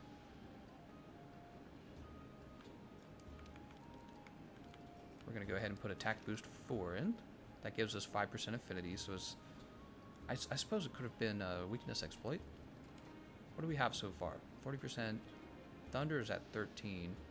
I think our last slot will be given up for max might then. Alright, so this will probably be the Kirin counter build then. Let's go ahead and take one last look at it. 50%. Attack boost, crit eye, crit boost, paralysis resist, health boost, weakness exploit, evade window, airborne, horn maestro, maximum might, and guts. I think that's a really solid build. And so the previous build was more for healing in general, and this is going to be a Kirin counter build, because you can't be paralyzed with it, and you can't be thunder blighted with it if you eat for elemental resistance. Let's go ahead and grab a reset our items. Alright, and I'm going to go ahead and write this down in my, what are they called? I'm calling them timestamps. 2804. This is going to be counter Kirin. Now, the counter Kirin setup actually used a piece of Arch-Tempered Lunastra armor in it, okay? So you kind of have to go fight Arch-Tempered Lunastra first in order to get this coil. If you can't do that, then you could probably replace the coil with something like the Kulve Taroth coil. Let me show you. So, if you can't afford this, one of your better options is either to go with the Kulve Taroth Malice coil, or to just jump back to the regular Empress Greaves Alpha. Those are two of your better options, alright? So hopefully if you're watching that, you jump to this point, you caught that. Let's go ahead, we're going to repost Kirin actually. Post quest.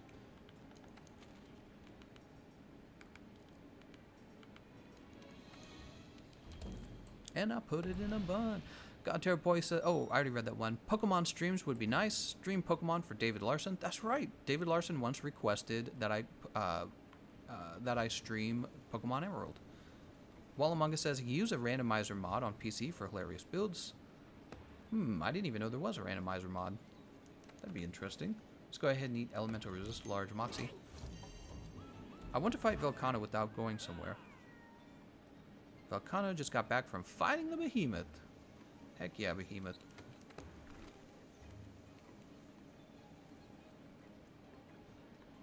Alright, let's go ahead and ready up.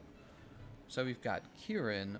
What does that leave us? Kirin, Lunastra, Teostra, Nergigante. We did counter Behemoth already. Behemoth, who am I missing? I'm going to go to palicoparty.com because all the monsters are listed there. And I will just look at that real fast. Monsters. I know I'm missing someone. Kushala, Daora, and Vaal, of course. Oh, and Xenojiiva. Oof. Well, we got a lot of monsters to move through. So we get Kirin done. We got 1, 2, 3, 4, 5, 6 more fights to get through at least. 6 more. 7 if you count Extreme Behemoth. That's going to take at least another 2 hours, I would say. So this stream is going to be a bit longer.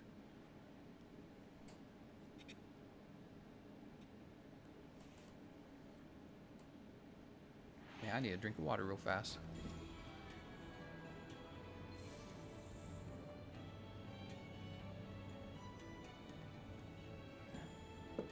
Okay. We went to the wrong camp. Let's go ahead and go to the correct camp, like normal people. How's it going, William? He asked, what system are we on? We're playing on the PC. PC time.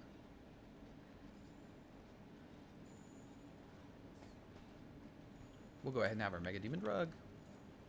Let's make this a little stronger. David Larson says, I'm actually really looking forward to that Pokemon stream. You know, David Larson, I actually looked into streaming Pokemon Yellow maybe 2 weeks ago. And it was a little trickier than I thought it would be. Like, you have to download an emulator if you... And I've downloaded an emulator before to play Advanced Wars, but that was on my laptop, not on my main PC. The difference is that I'm a little more picky with what happens to my actual expensive gaming PC. Because Windows security kept saying, oh, this is bad, it's going to have a virus in it. And I'm like, really? You know, I didn't want to mess anything up. I'm sure it actually probably does not cause a virus. But I realized I needed to research more into it to make sure I don't do anything incredibly stupid. Oh, this is going to suck. Oh, she hit me. She or he. It's because I went into the Encore when I should have actually rolled out of it. Another line. You know what? We also have the wrong mantle. We're supposed to have the Thunder Mantle rather than the health boost. Thunder Mantle is really good for this fight because it does so much.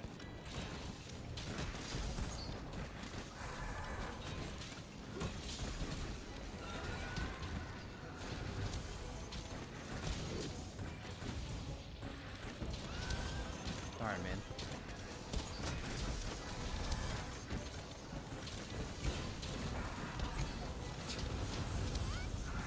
Spydome there. Attack of Large is active.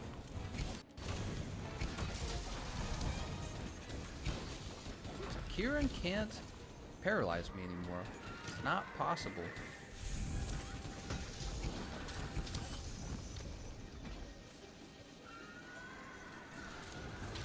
Smack you on the head.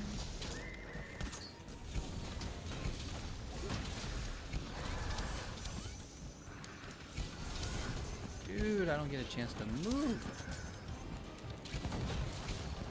He attacks so much.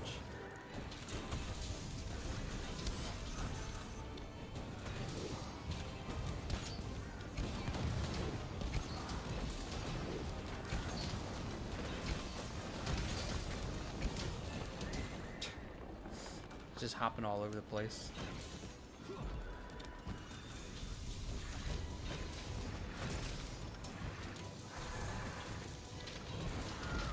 I'm scared. I'm scared. Don't hurt me. I was just a boy. I was just a boy. Let's go ahead and take this off. We'll go ahead and use the health booster. Why not? We got it with us. We might as well set it down. What's the worst that could happen? To heal somebody, probably. Whoa.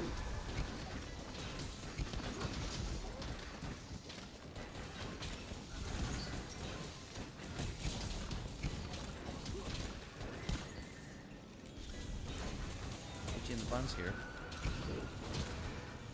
All melodies affect extended. I'm going into the Encore.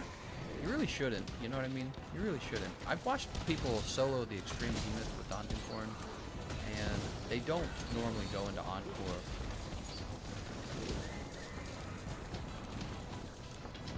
They actually use the moves to have the lowest recovery frames. To tell you the truth.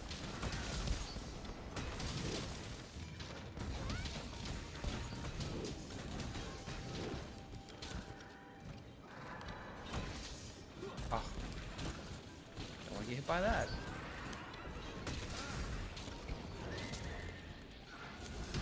Oh, wow. I can't believe that hit me. Oh, I'm fine. I'm fine. Oh, it could be hard to see these blue lines sometimes.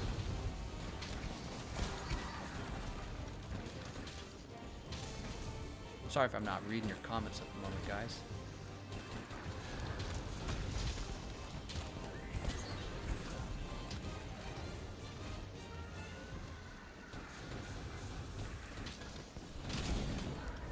We got the blast again. Oh my god. Oh.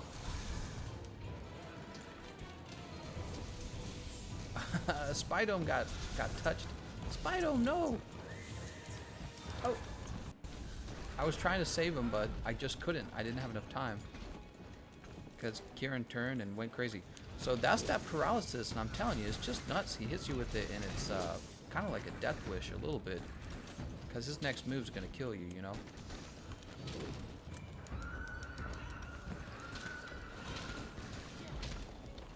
And that's why we ended up putting the anti-paralysis onto the build.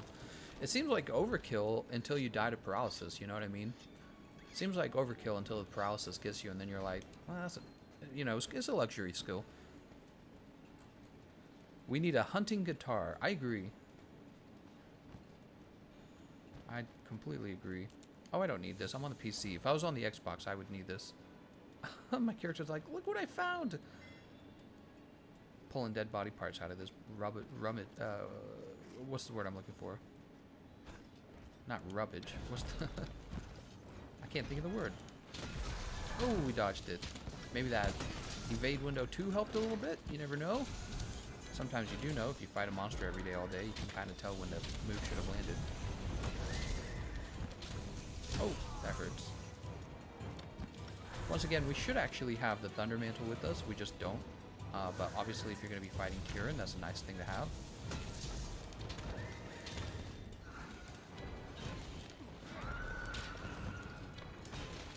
Ouch. Get him, Siege. Siege is like, no problem. Siege is using one of the better weapons to use against this guy.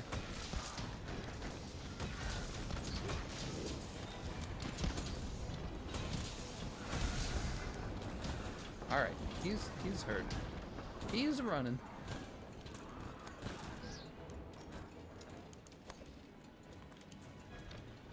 How did I miss that? What are you running from?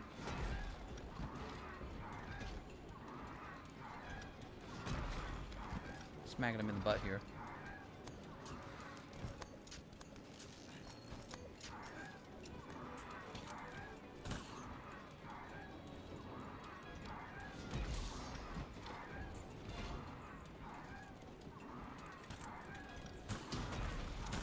Get a few free shots in on him.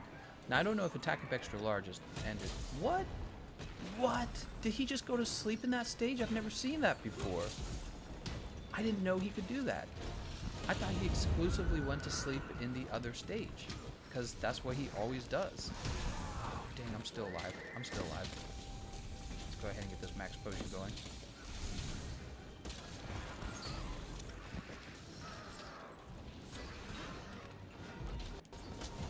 Alright, we did need Attack of Large. Let's go ahead and get that out. Silver says, is there room in the session? There might be. Yes, we actually have a very small group going. And that's probably because, I don't know, players realized that I wasn't going to just be pushing... it's so strange. Not that many people watching, not that many people playing. Here, Silvers, I'm going to show you once again the session ID. There you go. Wow, really surprised. Unpopular stream, huh? And surprisingly, one of my most one of the streams that's had the best donations in a long time. Saw Cruz and I want to say Shadowrun again, but I know it's not Shadowrun. Is Death Wish. Saw Cruz and Death Wish. Frankie Cutlass says, "What the hell? He slept there?" That's a really tired Kirin. That's why I'm thinking. I didn't think he did. I've never seen him do that. I was actually completely surprised when it happened. I was like, somebody put him to sleep? You can't sleep with Kirin. And I was like, well, no, he didn't go to sleep. That's just where he's going to sleep.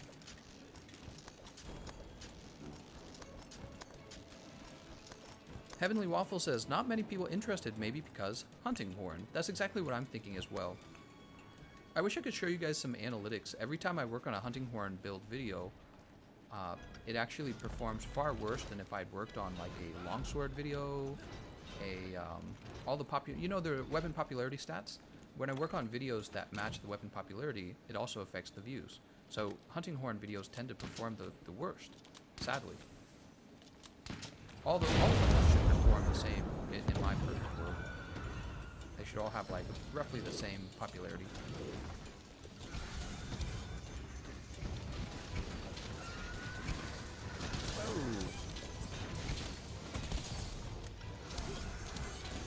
Somebody says, That's communism. No, I'm just kidding. Let's get this damage out.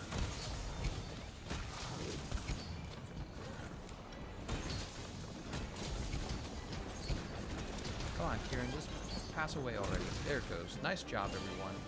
So that was a much smoother run than the previous run, in my opinion, and this was the build we were using. You can see the evade window is there, the paralysis resist is there, but really all of our damage is there as well.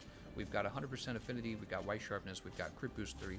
The only difference is we could have built for agitator, we could have built for peak performance, but honestly I'm not a fan of agitator and I'm not a fan of peak performance. I feel like those moves are too conditional. Peak performance relies on you always having full health, which, you know, fair enough on Kirin. I think that peak performance is decent against him.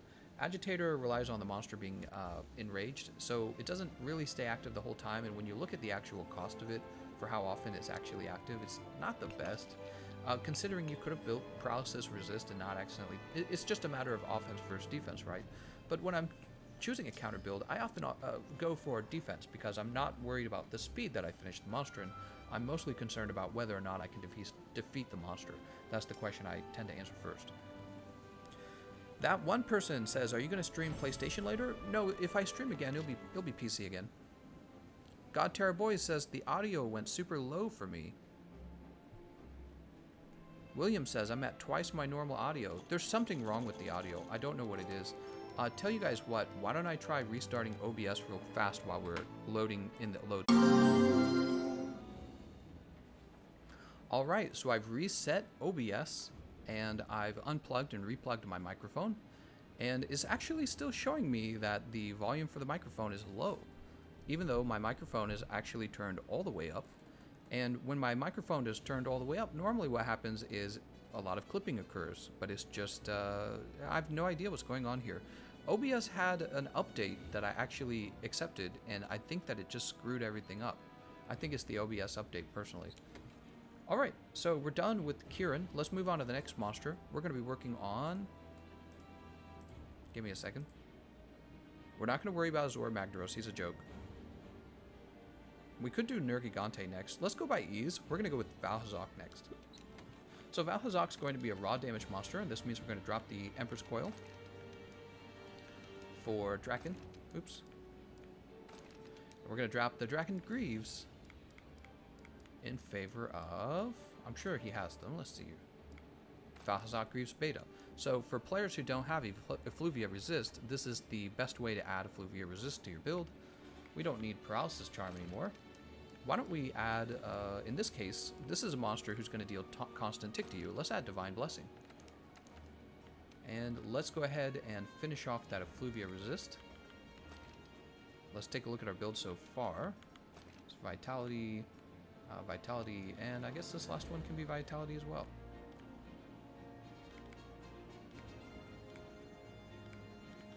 If I can find it. There we go. Vitality, Vitality. Okay. So we're missing 10% affinity. That would normally be max might.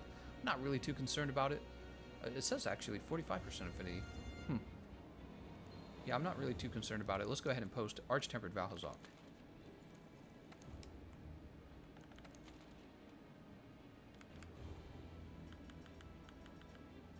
Deathly Quiet Curtain. Also, let's go ahead and get a timestamp for the build. Set decorations. Let's go ahead and take a look at this real fast. And the time is... one moment. Kelvin Smith! That's not the time. But Kelvin Smith being crazy generous, man. 1 hour, 45 minutes, and 15 seconds counter Vaal build. Alright, that's Arch-Tempered Valhazak. Regular Valhazak, I wouldn't take so much defense. Just not necessary. Encore says, weren't you going to do an Ancient Leshen run? Yes, but I'm going to get all the counter builds done for the Arch-Tempered monsters first. Kelvin Smith, I'll go ahead and update the snack fund while we're at it. Thank you so much, Kelvin. You know, Death Wish has been so generous with such a large donation, but Kelvin's honestly pretty close. I'm pretty sure he's reached 100 in terms of donations over the last few days. Really generous. Encore says, weren't you going to... Oh, I just answered that question. Yeah, let's get Arch-Tempered Valhazak done nice and fast. So our options for Valhazak might include the Teostra Hunting Horn in order to give everyone the Effluvia Resist skill. That's really something you do when you're brand new... Oh, nice. Somebody just used it. you're brand new and you don't have any access at all to the Effluvia resist skills, you can give other players that skill, but honestly, I'm not going to worry about it. So we're going to go ahead and take Attack of the Large Moxie.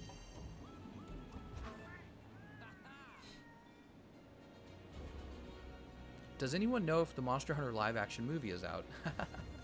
No, it's not out yet. When it comes out, I will definitely watch it and I'll do a movie review. What do you think? I've never done a movie review, but this is like the one case where I will be doing a movie review. General This Rex says regular Behemoth on Xbox today? Nope, it's PC day. By the way, how long has this stream gotten? Almost 2 hours. We're gonna rush. We're gonna try and get so many counter builds done for these hunting horns, and then I'll add the timestamps into the description and into the comment section of the video. The lava fish is the one on right now. Ah yes, for decoration farming. The name's Lavasiath. I thought that Lavasiath was actually kind of cooler in Monster Hunter GU. He was like taller and more threatening looking. Alright, we'll go ahead with our Demon Drug. Our Demon Powder. Death Wish. Which Pokemon region Which Pokemon game is your favorite? That's a great question, Death Wish. So, when I was younger... Oh my god, did this really just happen? I just used up my Farcaster. Let's grab a fresh Farcaster and then we'll answer his question. Alright, there we go. So I'm 30 years old. And what happened was, when I was a kid, the Game Boy Color had just come out. And so did Pokemon Yellow. So I'd already known about Pokemon because of Pokemon Blue. And the cards had started up. And the TV show had started up. And I had been bitten by the craze as a kid. I mean, everyone on my street had. It was all over the news. Everyone was talking about it. Literally every kid had Pokemon cards. There were a ton of kids on my street. I mean, the whole street was loaded with kids. It's funny because I feel like suburbia is not like that anymore. We all grew up and we all decided, I'm not going to have as many kids as my parents. So yeah, but the streets back then were loaded with kids. I'm from a family of 11 children with the same parents, so all my siblings were into it as well. And back then, my father didn't actually allow us to play video games. So my first Pokemon experience was actually Pokemon Blue on one of my friends. Oh, look at this, we got the turf war. My first experience was on a Game Boy. Not the old fat Game Boy, it was the one that came after it, but before Game Boy Color. And I got to play Pokemon Blue, and it was just absolutely mind-blowing. Because, you know, games hadn't really developed that far back then. You had things like Tetris, you had the Super Nintendo system, Nintendo Entertainment, right?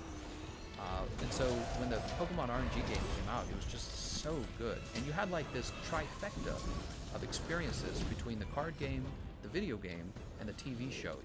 It's super effective, right? And Pokemon has, to probably no one's surprise, continue to be really relevant in our culture. It's not just been a fad. Like, some things are a fad, they die out very quickly, and Pokemon really has not.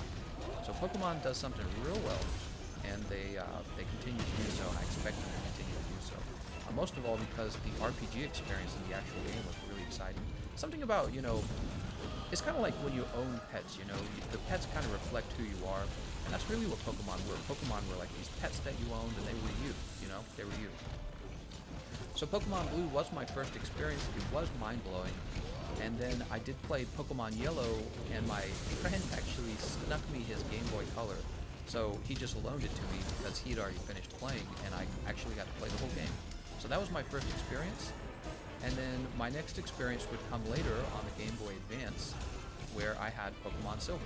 And this time, my mom had convinced my dad to let me have video games if I learned how to play the piano. So of course I taught myself how to play the piano in a very short amount of time. And after showing my parents that I had a certain proficiency with it, I was at that point, of course, allowed to have a Game Boy. And yeah, I had the Game Boy Advance, and I played Pokemon Silver to death. Oh my god. It was the first game I put so many hours into. I was like worried because of how many hours I put in the game. Do you remember that with the old video games? The old Pokemon games would actually tell you how long you'd played, and then when you find out you'd been playing for like 500 hours, you're like, is that normal? Am I gonna die? You know, I actually had anxiety as a kid because of how many hours I put into it. Like, is this normal? Do I have a problem? I can quit anytime I want. So Pokemon Silver and Pokemon Blue and Yellow were really, I would say, formative experiences for me, both in gaming, but also just in terms of the franchise. And they were formative in my childhood. Yeah, really, really iconic culture kind of culture and nostalgia kind of stuff, right? Oh my gosh, I just keep getting hit, but it doesn't matter. I have too much defense. What are you going to do about it, Balthazar? Did you know you can play Pokemon Yellow, Blue, and Red on the Nintendo 3DS? No, I did not know that. I'm not surprised, though. Nintendo likes to repackage their old games and let you repurchase it. So that's not too surprising. And then eventually I would move on to playing Pokemon Ruby and Sapphire. And at this point, my brothers and I, we were all getting older and smarter. We understood games like RPG games much better. And we actually started getting pretty competitive with each other for being able to win like Pokemon battles. So one of the benefits of having 11 children, 11 siblings, I should say, you actually always have somebody to play games with, right? Like, I play games with you guys all the time over the internet. But when I was a kid, you didn't play video games over the internet. Nobody really did that because video games, you played RuneScape over the internet and it was like a freaking phenomenon that you could play video games together over the internet. But when I was a little kid, when I was much younger, when I was a young'un, when I was knee-high to a grasshopper, you didn't really have that. So I had the advantage of having all these brothers who I could play Pokemon with and Pokemon games with. We got so competitive with Ruby and Sapphire, and so I played the heck out of that one as well. And there was a point, though, where it was just clear that I was much better at the game than my brothers, and they all just kind of didn't want to play with me anymore. They're like, alright, I'm done with this. You know what I mean? And I would say that was probably the last time that I played the game in a very, very kind of like heavy, serious way. You know, I was learning about, I don't remember if EVs and IVs were in the game at that point, but if they were, it would have been around that point that I was taking them seriously.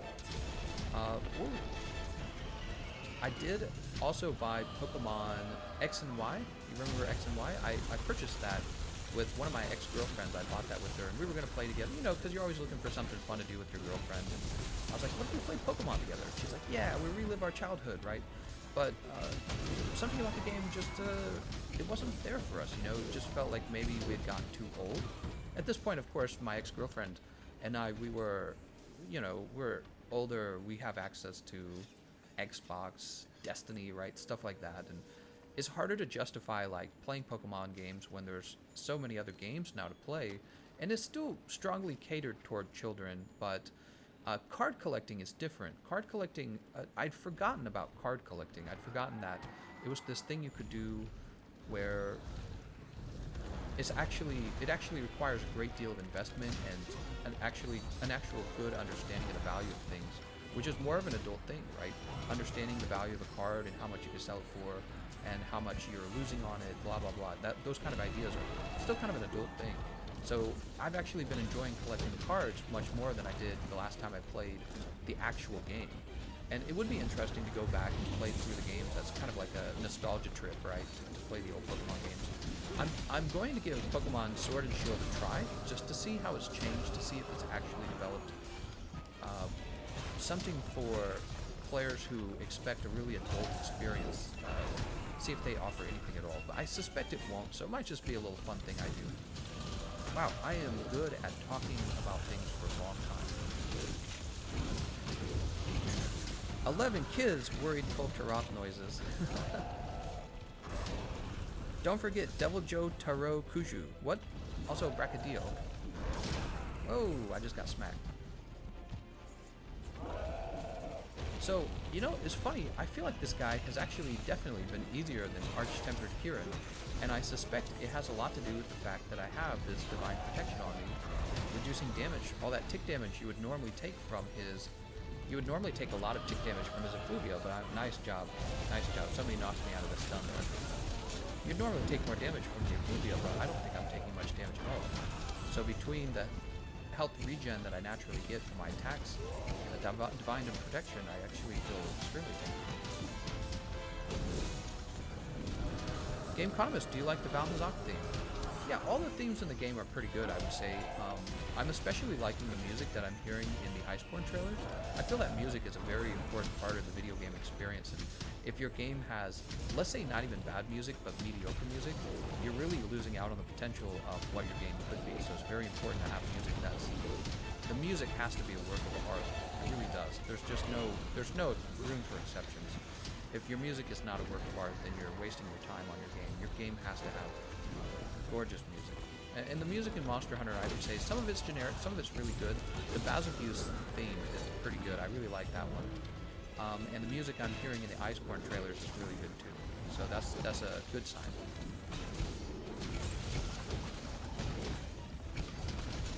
What's this?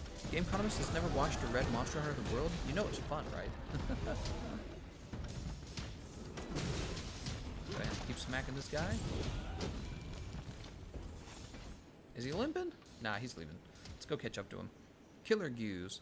Skyrim music was really good. Skyrim music was mind-blowingly good, and you see the Skyrim game continue to sell years after the game had come out, and really not to my surprise at all. Skyrim's music, I mean, that is half the game right there. It is gorgeous music. I hadn't heard music that makes me think of Christmas in a long time. You know how hard it is to make Christmas music? People make Christmas music all the time. Like, the artists are always trying to make, you know, their rendition of a popular Christmas song. You know how hard it is to make a original Christmas song that immediately elicits special feelings and memories and nostalgia? It's near impossible, in my opinion. It's one of the hardest things you can do, and at the same time, when you do create it, it pretty much solidifies you as an artist, I would say. And the artist who worked on the music for Skyrim, he made that Streets of Whiterun. Try listening to Streets of Whiterun at night after a long snow, and it's like it hits all the emotions, all the notes from the emotions, right? It's absolutely incredible that he was able to make that. And even if the game had been less fun, it wouldn't have mattered, because the music's such high quality, it still would have sold the game. So it's exactly a great example of what I was talking about, where if your game isn't going to have like world-class music in it, it's not going to be a world-class game. It has to have that music.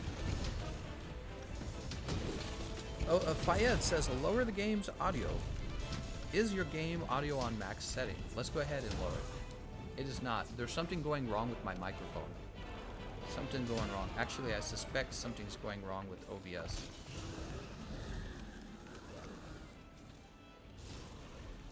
Alright, so that hurt. That's okay, we had guts. We're okay. We're okay. No tick damage. Thought there would be tick damage, but there was not.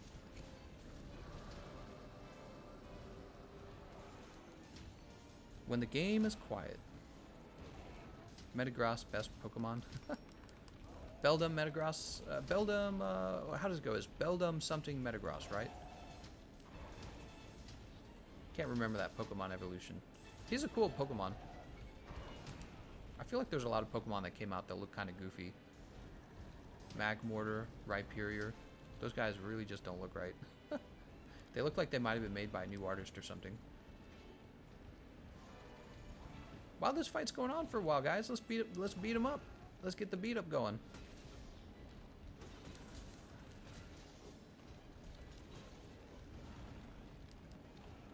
We even dropped a tooth on him. Nice drop. I saw that. His tail just came under the rock. It was a great drop on that rock.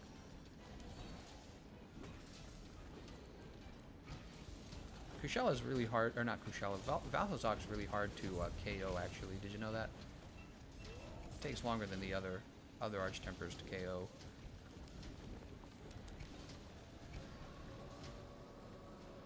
Have you pulled a hyper rare Charizard yet? I have not pulled a hyper rare Charizard. I would like to pull a hyper rare anything.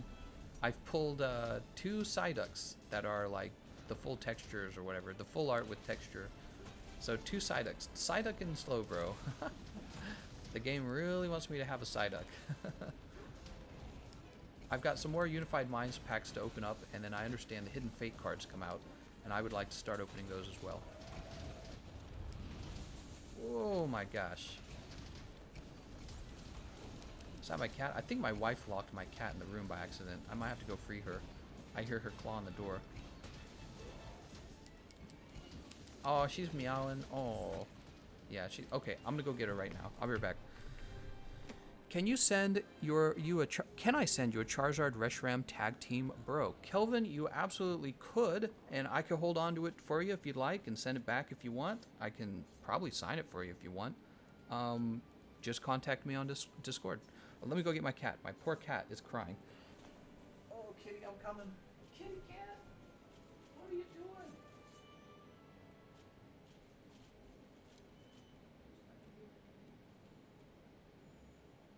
She thinks I'm going to come into the other room with her. She's comfier in the other room than this room. So, nope, I'm working, kitty.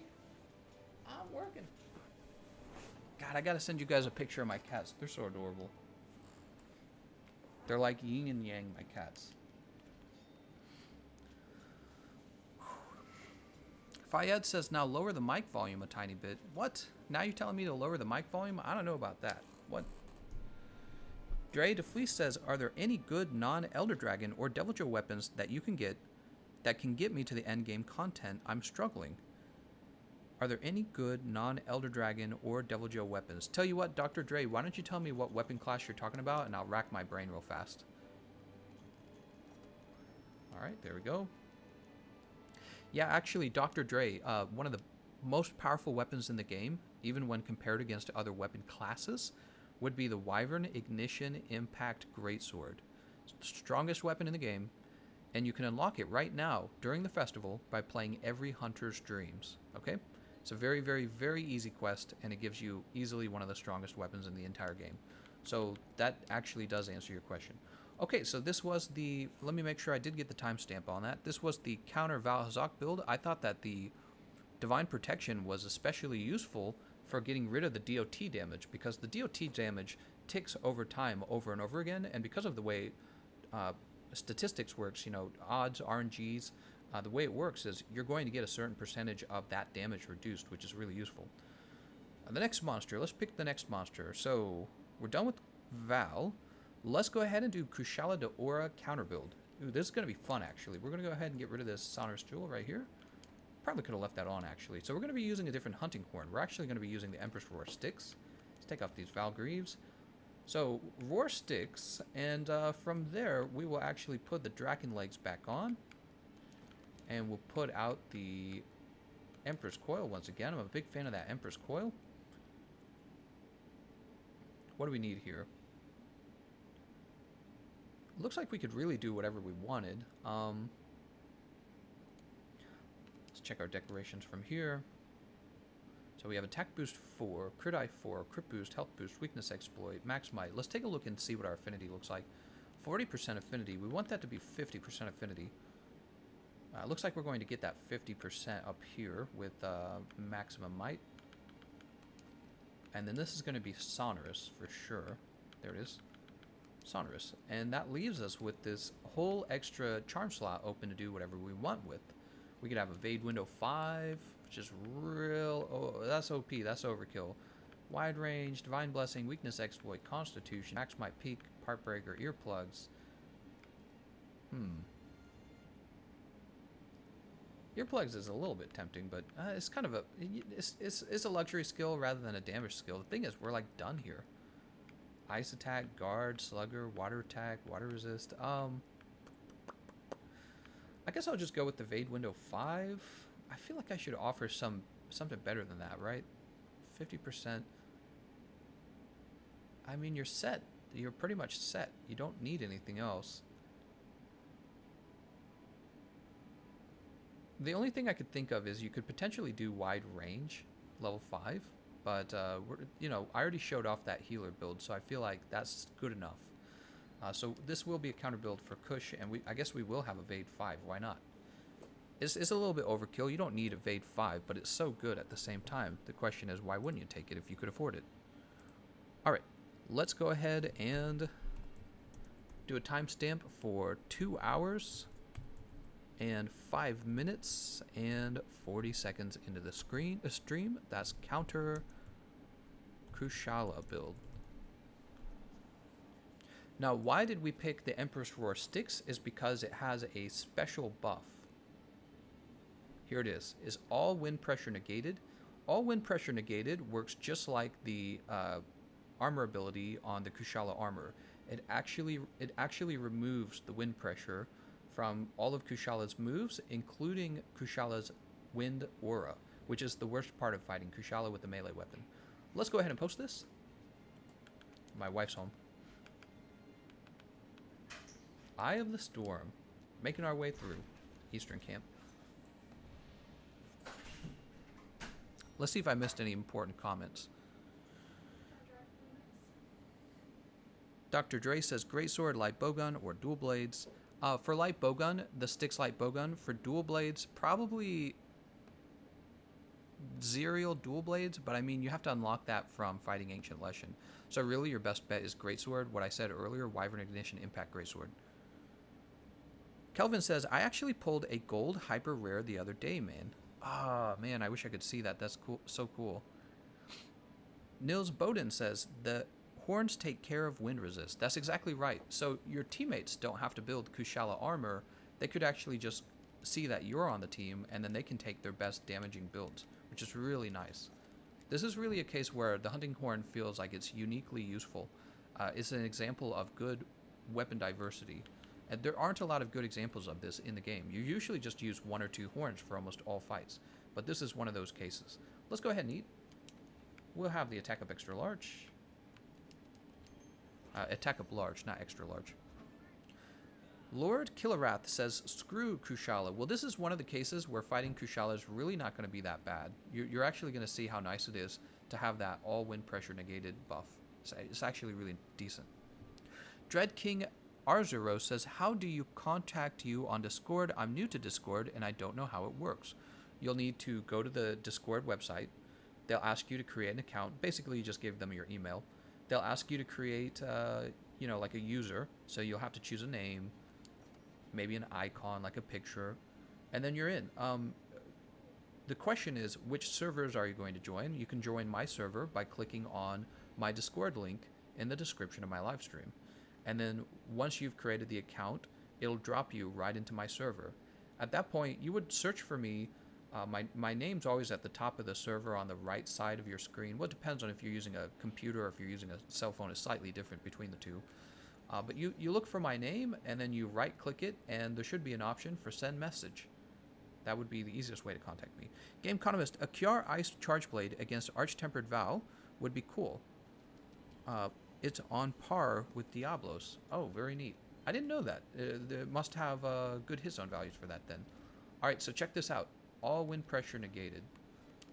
There it is. All wind pressure negated. OP. Get ready to be happy. Alright, so we get our self-improvement buff out. John Thick. He's thick.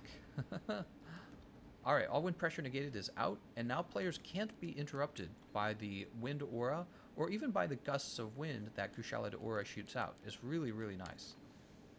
We'll get this Might Seed going.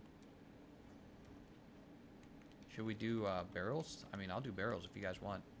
Yeah, okay, so we're going to do some barrel bombs. Makes perfect sense. And while they're setting that up, I'm going to go ahead and get this defense up and attack up.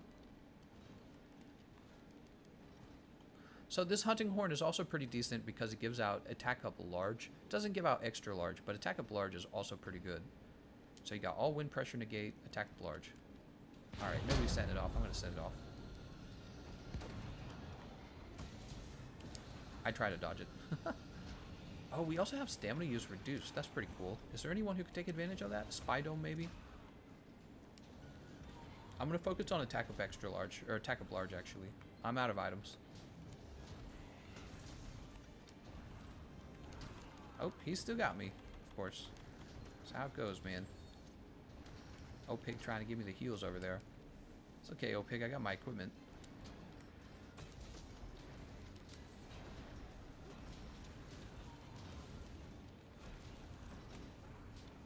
Alright, we're just going to keep those buffs going.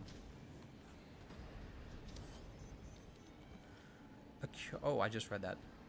Compare Pokemon and Monster Hunter monsters.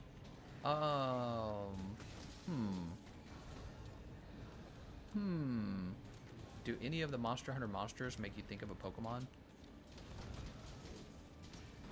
I'm thinking about it. Not really. I think that they're too distinctive from each other.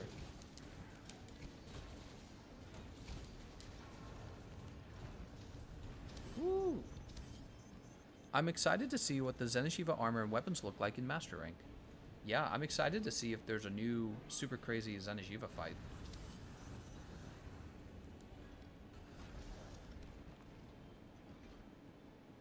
You replaced your Mega Potions with honey. Did I really? Whoops.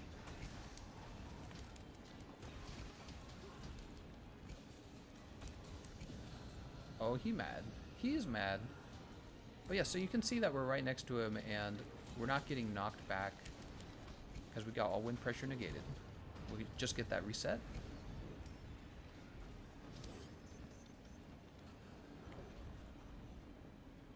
Alright, Temporal's dead. Don't hurt me!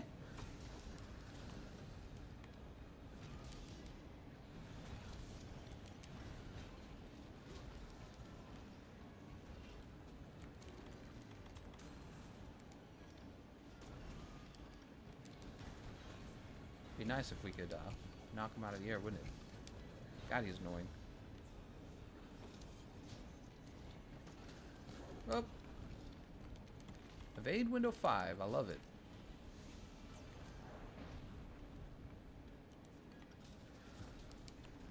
Well, I tell you what, while he's up there being a big jerk, let's go ahead and grab some potions.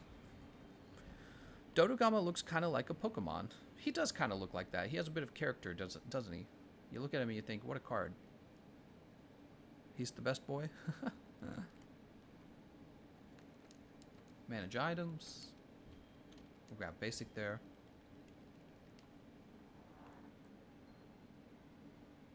I'm excited for Namiel. I can't wait to see what he's like to actually fight. I bet he's really good. I like the design as soon as I saw him. He reminded me of like a deep sea monster, and this is something you don't see very often in video games. It's not well done anyways. Kushala, stop moving! Ouch. I think I hit him at least, right? Couldn't actually tell. Oh my god, he's still so annoying.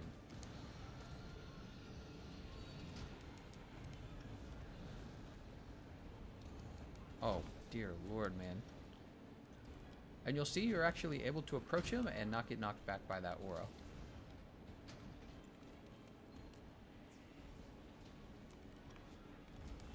Health booster can be used. If anyone could actually land a hit on him, that would be cool. He's still the worst monster, dude. Like, I get it that Lunastra has like a bullcrap feeling move where you just get burnt down, and Nergigante jumps out of the air and crushes you. But this guy is just like the worst. He is my vote for the most annoying. Definitely. Easily. Gameconomist failed. Kushala is our Pokemon. Laka. They even say their own names. It's so accurate. Namiel looks super good. He's going to kick your butt for a long time. Hopefully. Hopefully. Soon they're going to have extreme arched tempered monsters, and then everything's going to kick your butt.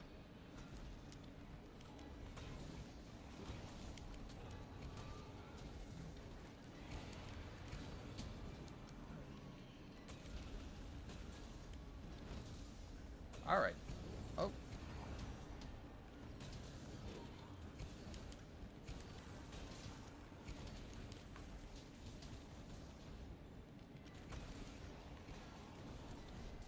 Let's get that attack of large out. Oh, he's going to interrupt me, though. Don't do it, Kushala! Somebody knocked him over. Nice job.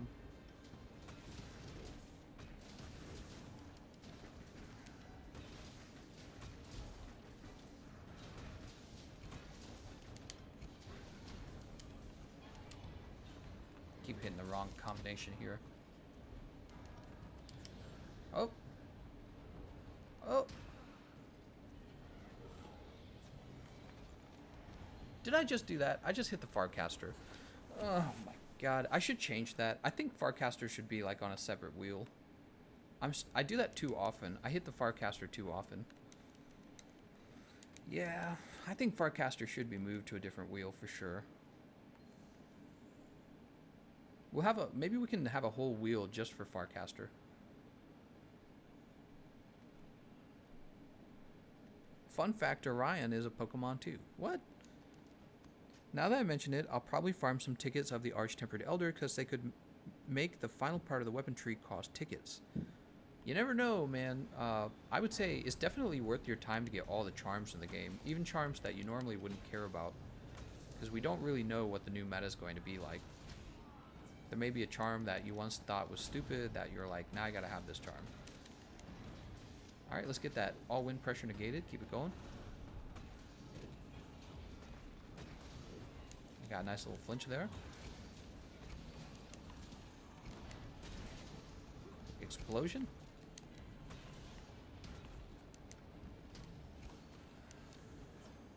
Oh, oh, oh. Oh my god, this guy. Alright, he's off.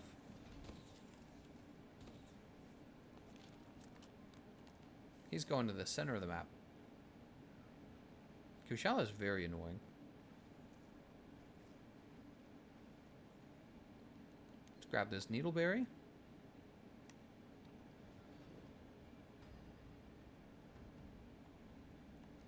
Alright.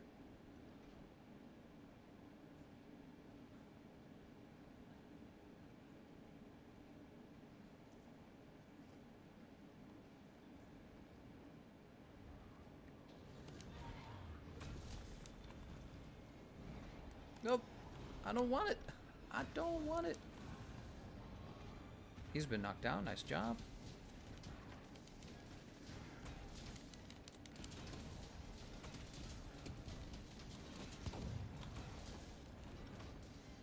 He's gonna roar.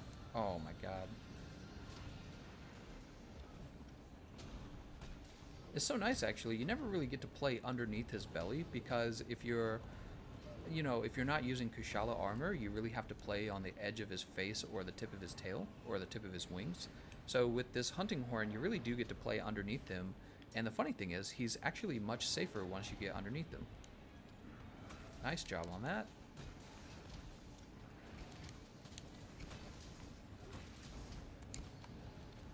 Oh, I still got interrupted. I got interrupted by my own teammate. Spydome got me with the insect blade there. Ouch. I just took off 4 days of work to play Iceborne. Dude, nice. Isn't it nice when you do that? I actually know what that feels like. Same with school, right? Like when the stars align and you've got some kind of DLC coming out or a new game coming out, and it's spring break or something. You're just like, I know what I'm gonna do. I'm gonna be sitting around playing games. You gonna judge me? Oh man. Oh, what did I do? I just rolled into that. Let's go ahead and just have a max potion here. Yeah, we're gonna definitely remove. Nice job. We're definitely going to remove. Let's go ahead and refresh this while he's busy. He's still up there, right? Okay, good.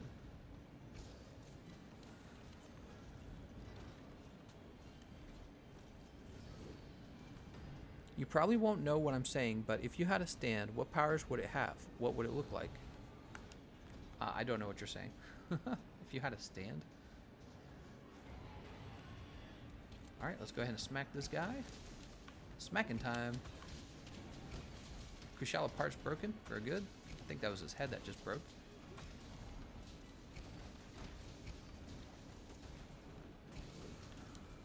That didn't interrupt him.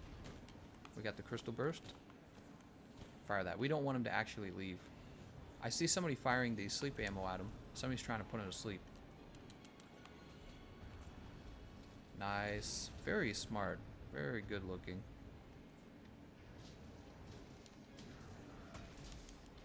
Team's doing very well right here.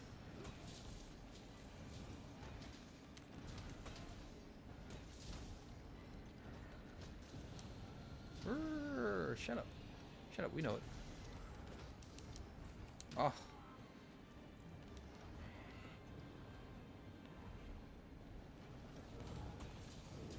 God God dang, dude. I wish I could have interrupted him there, but apparently not. And he's gone. Nice job, everyone. So that's a fair time, I suppose. Kushala, you know, despite not being one of the more dangerous Elder Dragons, he's definitely one of the Elder Dragons that can waste your time for quite a while. So that's a reasonable finishing time. The Master Rank TO armor looks like Agunimon from the Digimon series. Digimon. Do you think they might add a Frontier monster to Iceborne since Frontier server is closing? Probably not. Let's see what else. 50 more days till Iceborne? Sweet. I'm new at this game. Could you explain how that weapon works? How's it going, George? This is the Hunting Horn. It's a blunt damage type weapon. That Boulder Drought was perfect, says Opik. So this is a blunt type weapon.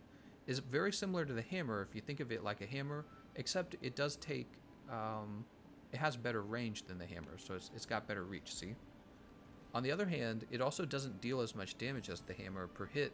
However, it hands out buffs, so the buffs can actually counteract that. The Attack Up Extra Large buff is one of the best buffs for the Hunting Horn because it gives your whole team a big damage boost, and this kind of makes up for some of the lost damage.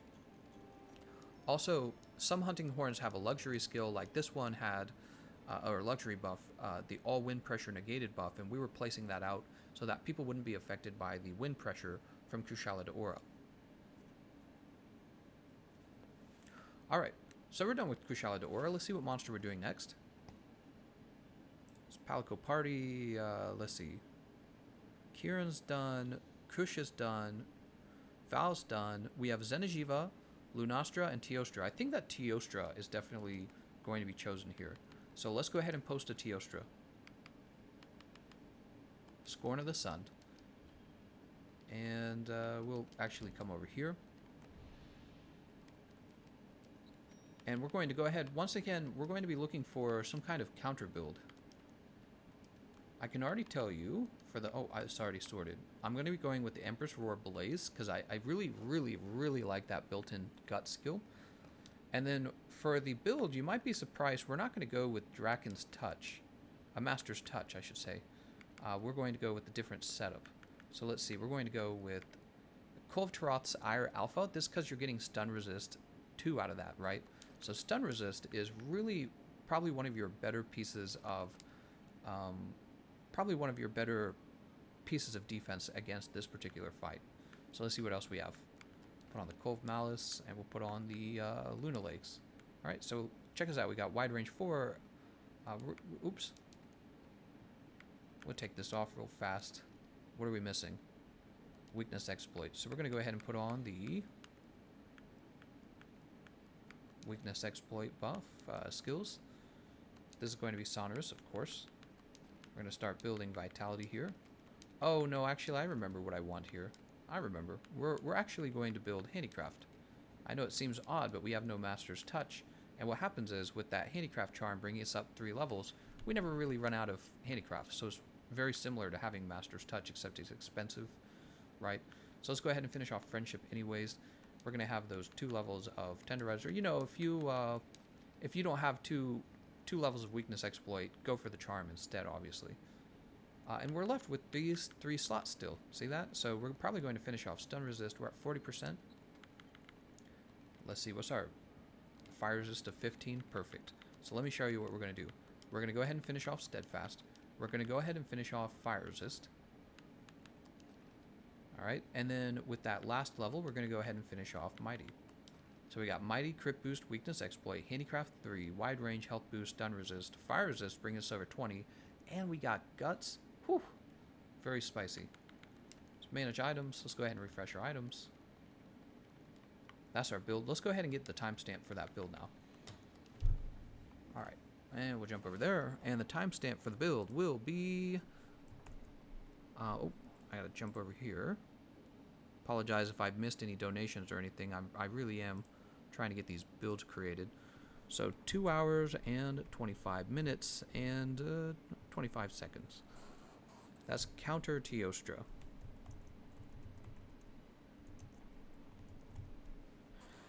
Oberon says, mixed set without Draken? Not optimized. I think you'll like it. I think you'll like this build.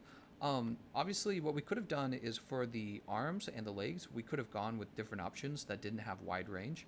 However, since we're going to be doing this on a party, we are going to bring wide range with us. So we got John Thick, Opig, and Spydome. Whoa, did a bunch of people just join the session? That's crazy. How many people are in, by the way? We don't have a lot of people in the session. This must be like the least popular stream I've had in a while. It's got to be because it's Hunting Horn. So what you'll notice is that our fire resist is actually 21. So what we do is we eat for attack up extra large. Alright, so here's attack up large Moxie. Perfect. Alright, and let's get started. Ford Quadricycle says you have too much health boost. Okay, okay. So what we'll do is when we come back... No, you're right, I do. I have 5 levels of health boost. Since you pointed that out, what we can do is we'll go back, we'll edit the build, and then we'll change the timestamp. That's what we'll do. Thank you for pointing that out. You're right, because I'm getting the health boost from the legs. Ooh, it makes me wonder what we should run instead. We could run more fire resist, I suppose, but I don't feel like that's necessary. Maybe skills are related to being a healer. Alright, here we are. Where you going, Teostra? Stick around. Brrr.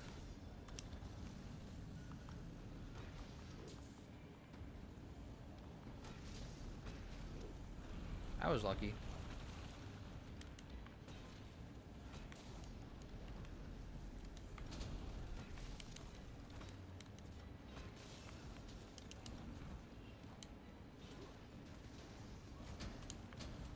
Don't hurt me. Don't hurt me. Don't do it, Teostra. Don't do it.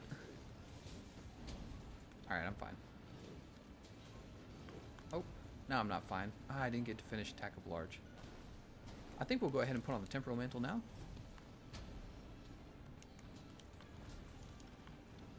Stop running.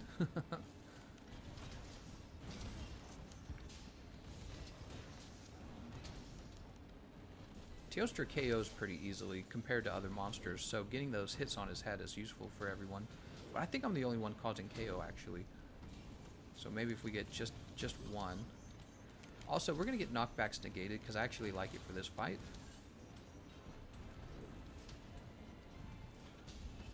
Wow, that was lucky. Ah, man. We didn't actually finish it.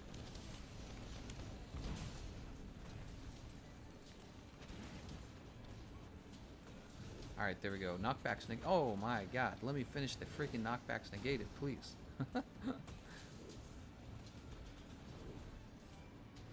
Alright, we're good. So now we want to go ahead and start building up all melody effects extended. Alright, we'll see if we can set that off. No, we can't set that off. That would be too easy.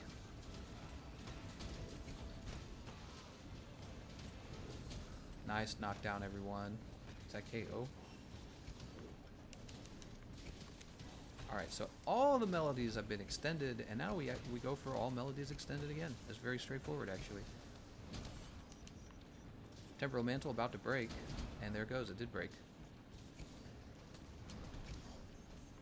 One of the nice things about this build is he's never going to KO us, because we have... Oh my god. He's never going to KO us. Let's see if we can eat this before he kills us. Yeah, we got it. Because we have the stun resist 3, so he just can't KO us.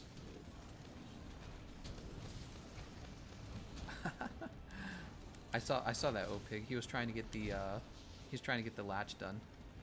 It never really works out, does it? Oh my god, did I just run into that? Let's go ahead and set this health booster. Oh, and that's okay, we're standing in the health booster. Oh my god! And that's why Teostra's roar is so dangerous. Everyone's alive. Teostra has a very dangerous roar because he can actually true combo it.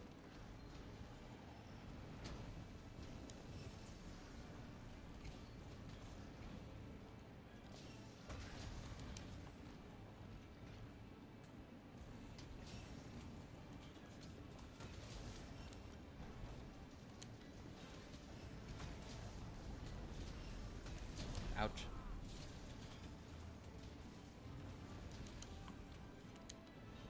Okay, we got our All Melodies effects extended. He's using his running attacks. Grabbing this Crystal Burst real fast. Let's go ahead and get these attacks out on his head. Get the attacks on the head for the KO damage, right?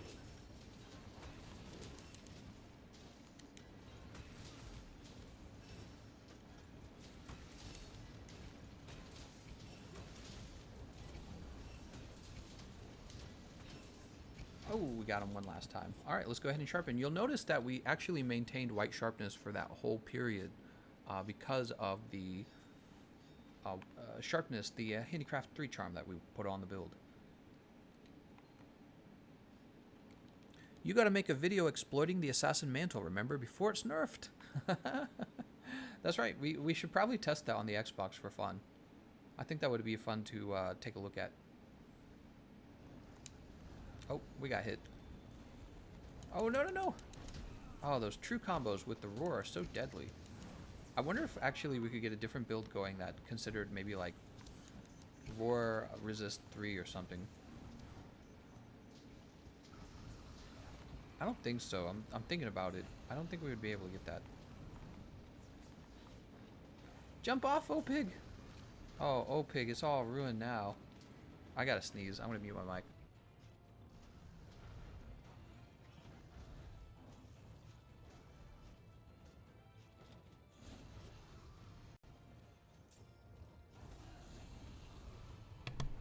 Okay, I'm back. And my nose is all sniffly. God dang, dude. I'm not attacking because I'm busy dealing with this guy behind me.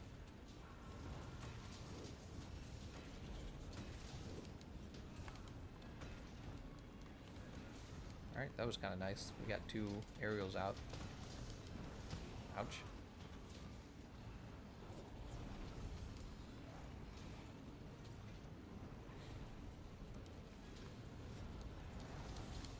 Teostra has one of the harder to dodge fours. They seem harder. Is this Arch-Tempered Teostra? Yes, it is.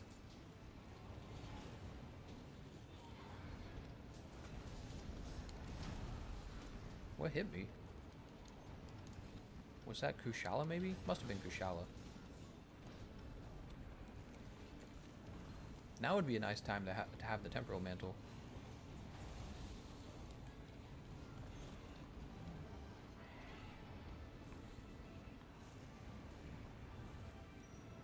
What happened? Oh, O-Pig stunned. We got you, O-Pig. His body, I couldn't figure out what his character was doing. I was like, that looks strange.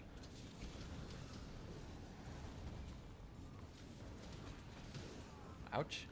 Thank you, Kushala, for that. Thank you for Kushala for that. You're messing up everything. Wow, dude. That was a knockdown on Teostra that was basically wasted. That's why you gotta get those turf wars, man. Turf wars are a big deal. Oh, I'm gonna die here. Yep. There's feline insurance. I blame Kushala being in the fight, honestly. That is just awful. You're stunned like half the time. You're juggled. What the... I'm taking... I gotta take that item off of my wheel. I don't think it belongs there. I think it's too easy to accidentally click the wrong thing. Let's go ahead and refresh our items. The most needed channel in your Discord is a cat's picture channel where everyone can post their own cat pictures. We could have a pet pictures channel, probably. The sad thing about dying here is I have to reset all my buffs. Let's go ahead and grab this. Are the old event quests will be available on Iceborne? Oops, I'm running into a wall. I'm missing a lot of equipment like Zerial Arch. I'm sure it will be, yes. Yeah, I'm sure it will.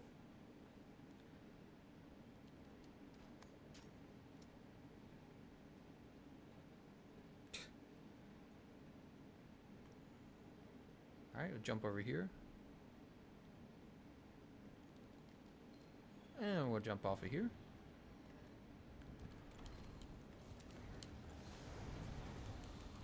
And we'll eat this Might Seed. I think we might reconsider the build. We definitely have to remove the health boost. That is gonna suck.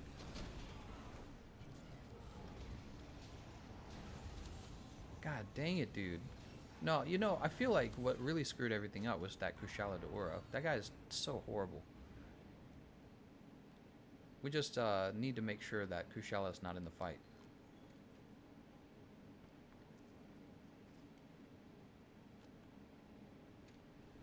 Alright. Oh, that hurt him, but it didn't knock him over.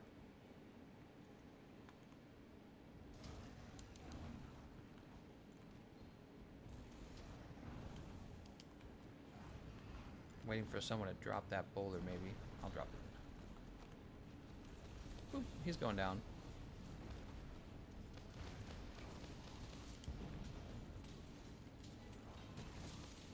Alright, there's the attack of large.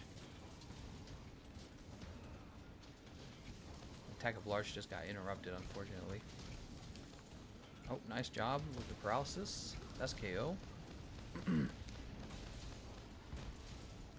It's a little too bad because it means that the crowd controls overlapped somewhat, which is not ideal.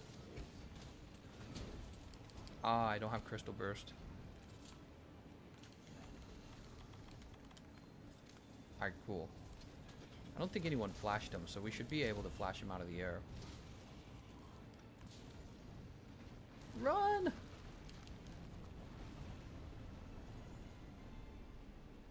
I think Spydo must have actually taken a direct hit. He still lived through it. Oh my god. Thanks. I want to join your Discord as soon as I get my PlayStation Plus. Awesome. I like to hear that. Let's go ahead and have this Mega Potion. Give everyone a little bit of a heal here. Dude, he's just running around.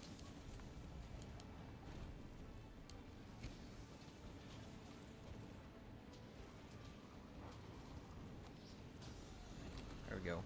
There we go.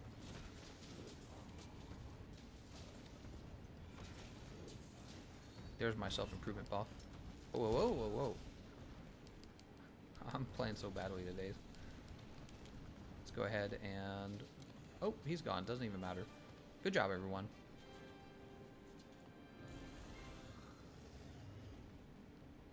Alright, so we will definitely improve the build when we get back. I'm contemplating dropping the wide range. I'm also contemplating... Well, of course, we're going to fix the vitality. So this is exactly why we're taking all the time on this stream, is because we want to make sure these builds are nice.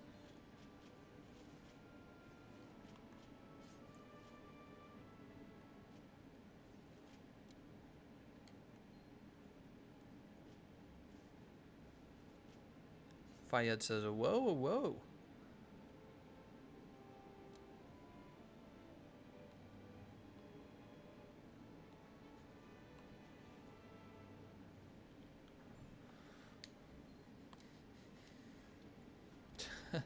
Spidom's like, good job, team. Good job, team. Your average guy says it's morning and I gotta go to sleep. See you guys later. See you later, man. You must be in the UK. Ugh. Nice little stretch there. Hey, look at that. We got 2 Teostra gems from that. Interesting.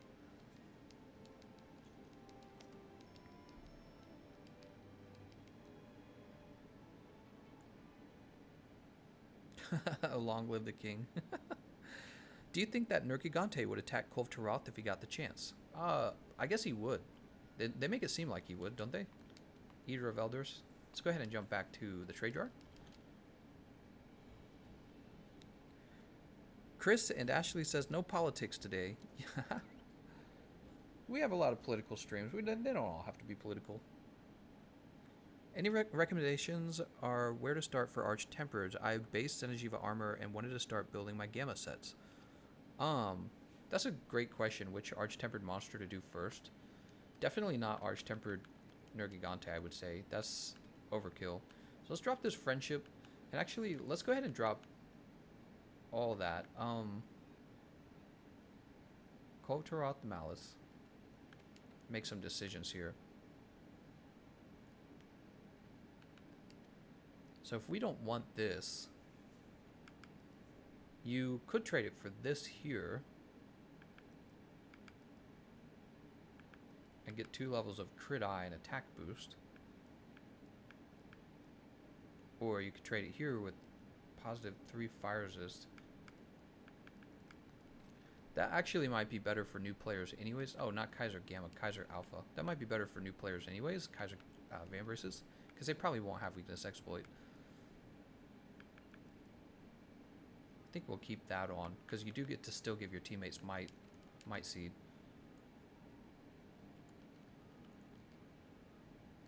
Fire resist of 21 still. That's what we were aiming for. And let's go ahead and finish off that health boost. Everything's basically full. We just get one more set of skills that we could do anything with. We could finish off fire resist, but I feel like...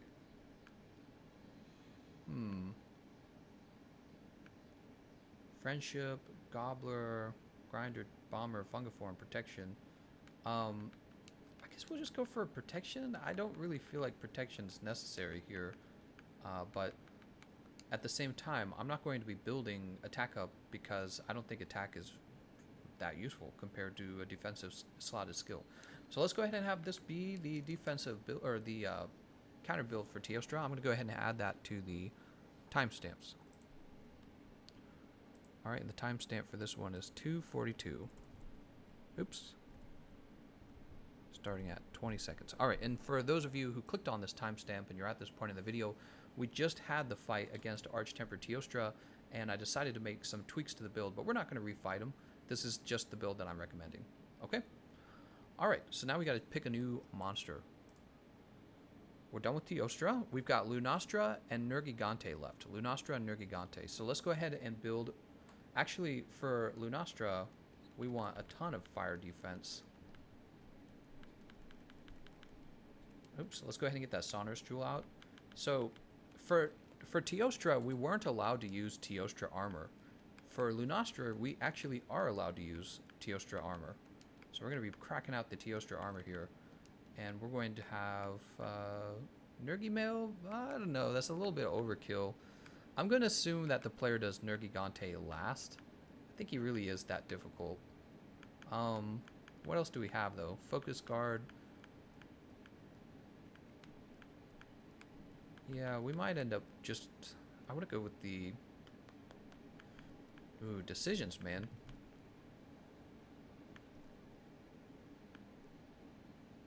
Oh, I remember. I actually want wind pressure.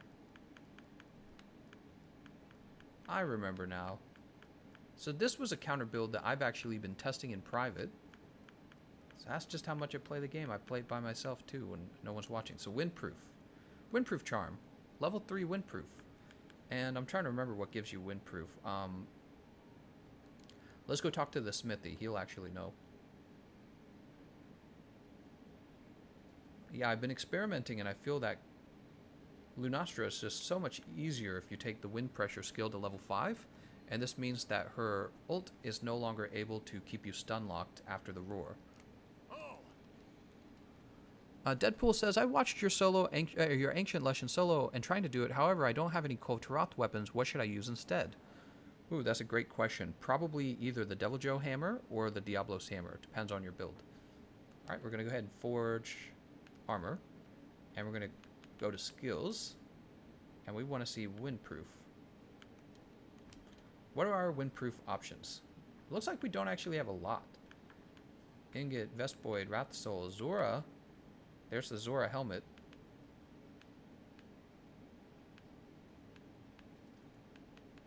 Ah, interesting. Okay. Well, I don't think that we're going to put on the Zora helmet. I think we're going to continue to wear this armor setup because we're just going to find a way to get windproof into the setup efficiently anyways. You don't really need stun resist for Lunastra, right? I don't think you do. I want to do the Nergimail, but this assumes you've defeated Nergigante. And this puts you in kind of like a deadlock situation. Oh, deadlock's a term where an operating system can't... It's like stuck because all of the systems are waiting for the previous system to do something.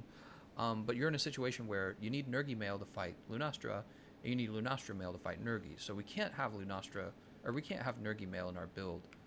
So I could do Dragon Mail, but I just don't like it.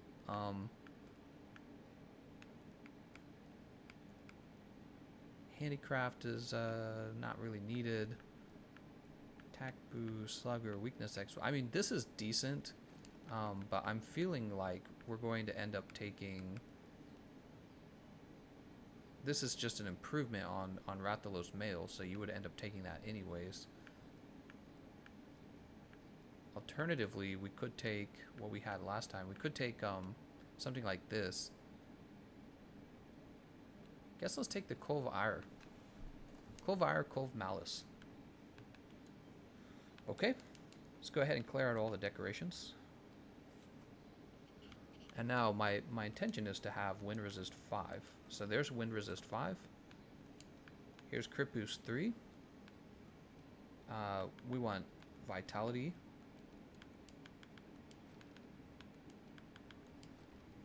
And we have room for, let's see, what's our... we're so close to finishing our fire resistance. Is there nothing you can give up?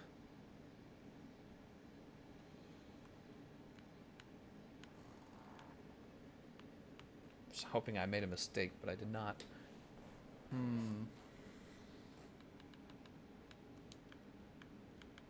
Mighty, I mean, this last slot should probably be fire resistance, because this allows us to build attack up large, or eat for attack up large. I think this is just going to be the way it is. 45% affinity, and here's the setup. We do have Master's Touch this time.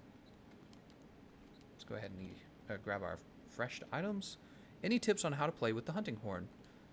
Yeah, I don't have a hunting horn guide, so I guess I'll talk about it here while I play. Let's go ahead and post Lunastra. Stream's almost 3 hours long now. Extra long stream for PC, huh?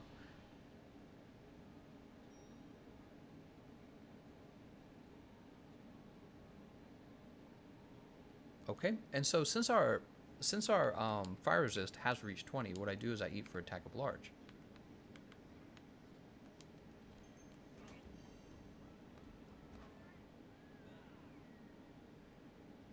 Alright, so we have no way of being fire blighted.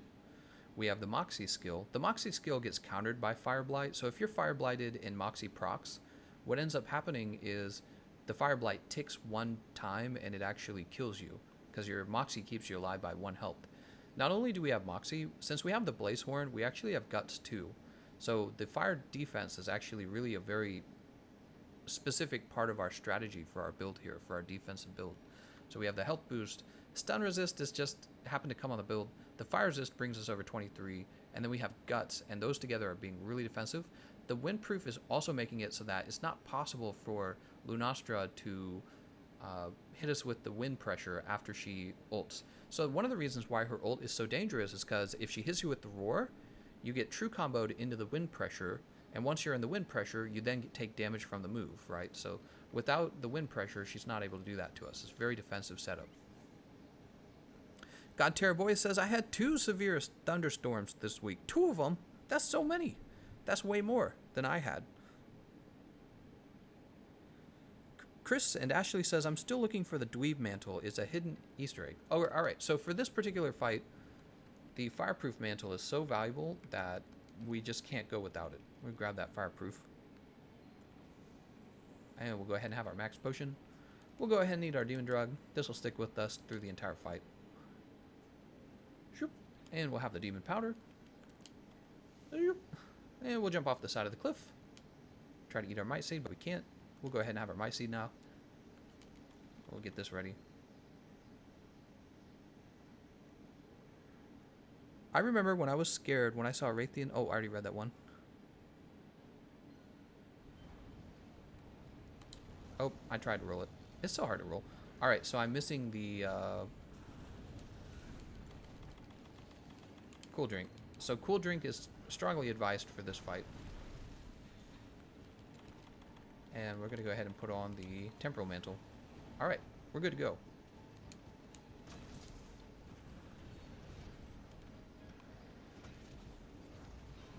Oh god.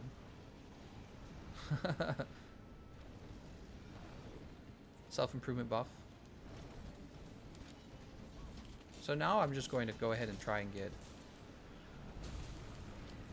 the Attack of Large out. And it's actually kind of nice. She can still interrupt me with her roars, which I'm sure she will roar often. She always does. But all of her wind pressure moves are going to be leaving me alone now. Alternatively, if you're playing on a team, you could consider the Styx heavy bow or the Styx hunting horn again, the one that gives all wind pressure negated. Yeah, you can consider giving that to your team once again. But I'm going to be using this blaze horn as a means to keep myself alive with guts.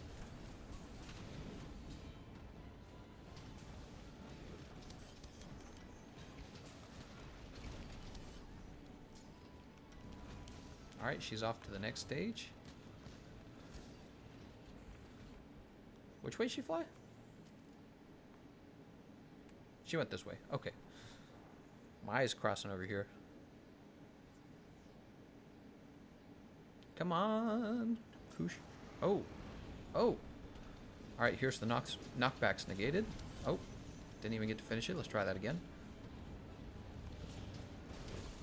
Alright, temporal is down. We're going to go ahead and put on our fireproof mantle.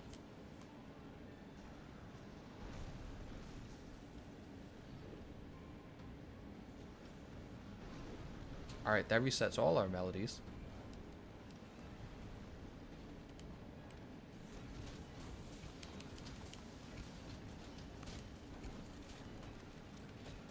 Fortunately, we're not getting good damage unless we hit her on the head, because she has terrible hit zone values. Just one of those monsters, you know. Whoop. She constantly turns, too. It's so annoying. So here it is. Check this out. So she lands and no wind pressure, so we get to do this and not be hit by that first wave of fire. And this really changes the outcome of the entire thing. You can see, it almost couldn't affect us at all because of no wind pressure. And this is why wind pressure 5 ends up being a defensive skill you can consider against Arch-Tempered Lunastra. In the past, I talked about using Earplugs level 4, because Earplugs level 4 allowed you to get out of the roar after she roars to start the supernova, because she always roars to supernova, right? The Earplugs 4 would allow you to get out of this, but I've discovered that you always have a chance to roll the roar anyways, right? Especially if you're skilled. So if you really want kind of like a safe bet, take wind pressure for the wind pressure after she comes back down, and it actually helps with other parts of the fight too. Alright, we've gone ahead and we've mounted her. Let's go ahead and bring her down for our teammates. Ah!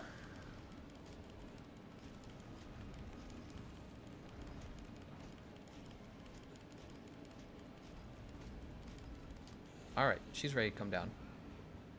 The hunting horn is really good at finishing. Look at that, 73, 73, 73, 223. So the hunting horn has one of the better finishing attacks for the mountain game. Yeah. Get these big hits on her. Big damage, big damage.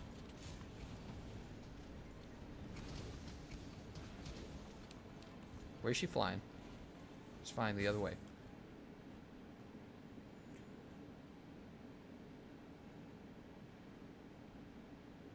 Go ahead and take this off now. Oh, we'll go ahead and have this Devil's Blight.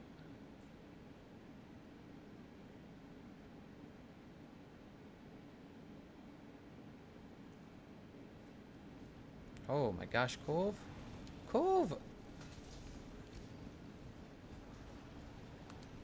Oh wow, I still got handled by that. But look how little damage it actually did to me.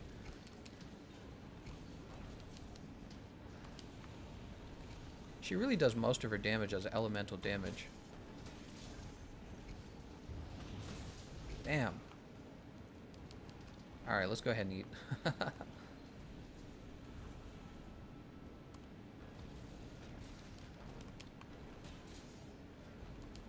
Stop moving, Kulve. Not Kulve. Everyone's Kulve in my mind because I've fought her too much.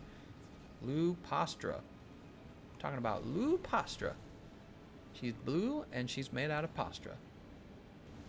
Oh, nice. She's right above it. I missed. Whoop.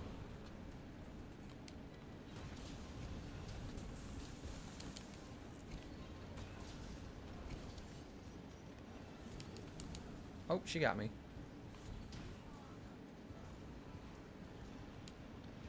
Get away from that so I don't get hit by it. Such a strong move. You'll notice though, once again, no wind pressure for me. She has not hit me with any wind pressure. Oh, we can help Spy Dome. Oh no, I don't know if we can. Oh, we can't because we don't have any kind of wide range on. That's why wide range is so good, man. We could have saved him right there, but we didn't have wide range for this particular build.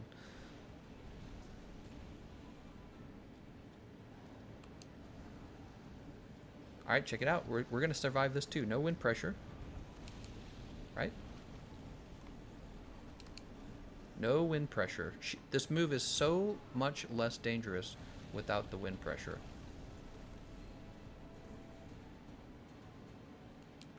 Yeah, very easy actually.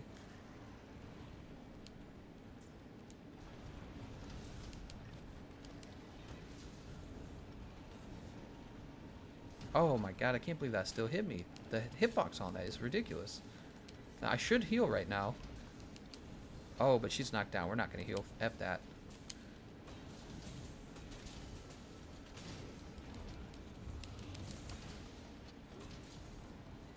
Be nice if we could get a KO. Is that a KO? It's KO. We did it. We did it. Perfect timing. Because your teammates get to do so much damage when they're all gathered around like that. The only thing that could have made that better is if, who wasn't there? Whoever the third guy was. Spy Dome. I think he got wiped out earlier. Where's she going? Is she stopping? Oh, good.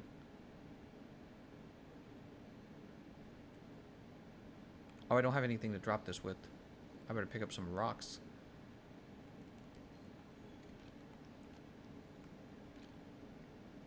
Come on back, Lunastra. She stopped at the other guy. No! She was supposed to chase me! No! And that was wrong too. I totally missed that. That sucks. We missed the second boulder.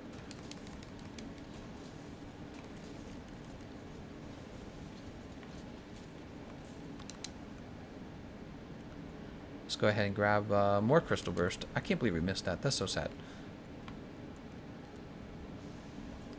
We're going to go ahead and give people life powder if we can. So Teostra's here, and he's a big nuisance. He's the #1 nuisance. We have all of our mantles, though. Get out of here, man. Alright, we've got our temporal mantle, though. So we should be safe.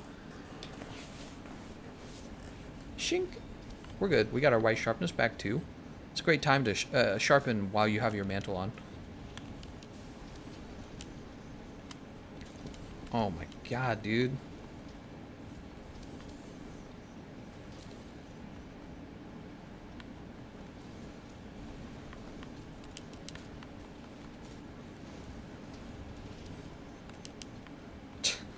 This is so nuts. Bonding? No, don't let them bond. Avert your eyes, children.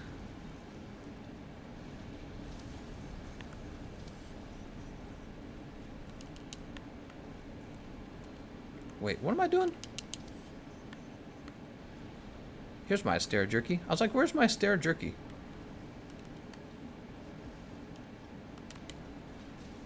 What are you doing already powering up? You're not allowed to do that.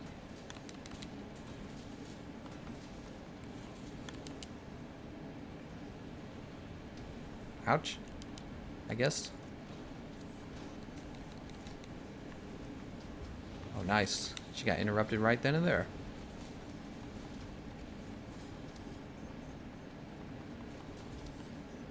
I'm gonna keep trying. Probably gonna get it eventually. Ouch. Alright. So time to put on a different mantle.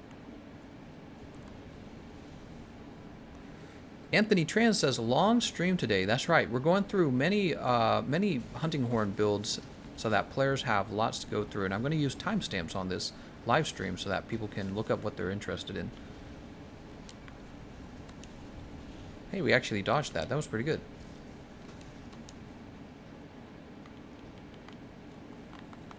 Oh, got her. Did you see that? Right in the head. She thought she was leaving. I don't think so.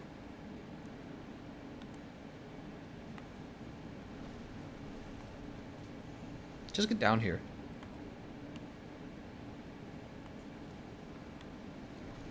Maybe she only comes down after doing that. I don't know. Good heals. Somebody has wide range.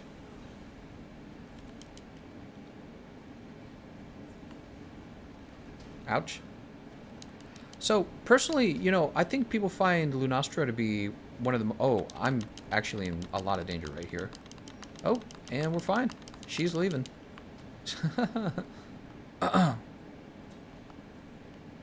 Got her. Alright, let's go ahead and have this max potion. I was going to say, people have a lot of trouble, I think, with the Supernova, and I think that taking that windproof actually removes all the difficulty. I died because I was being lazy right there. I've been lazy with a lot of the fights in the stream, to be honest with you. I'm just kind of playing really relaxed. This is not any kind of try-hard stream. A lot of my streams aren't that try-hard, to be honest. Tack up large time. You'll notice we weren't affected by that wind pressure. She just used a wind pressure move on us, and it did not matter. And she's gone. Alright. Let's take another look at that build. Windproof, crit eye, health boost, crit boost, weakness exploit, stun resist, fire resist, horn maestro, max might, and guts. And what's important here is our fire resist is actually over 23, so we can't be fire blighted. That means that the fire blight can't kill our moxie and our guts. And we have guts on our hunting horn. Fayed says, you almost died!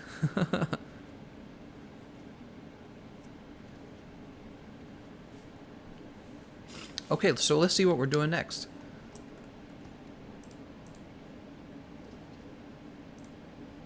So we're done with Kirin, Teostra, Lunastra, Kushala Aura, Vaal. We have Xenojiiva and we have Nergigante. I say we do Xenojiiva next. What do you guys think? Xenojiiva next? We'll finish with Nergigante. So we got another 2 fights up ahead of us.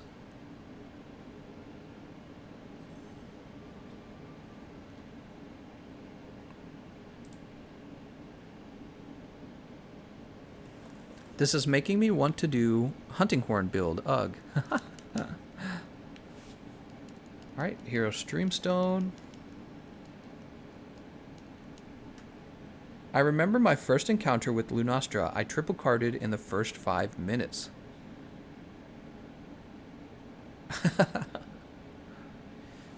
I'm telling you, she's much easier if you just have a bit of fire resistance and windproof, and then that's basically, you know, each monster is kind of like that. Like you saw when we were fighting Kirin, once we put on the paralysis resist, Kirin couldn't paralyze us. Alright. Oh, we're already looking at the hunting horn. So this is going to be a very special build for Xenojiiva. Actually, let's go ahead and post Xenojiiva. Post quest.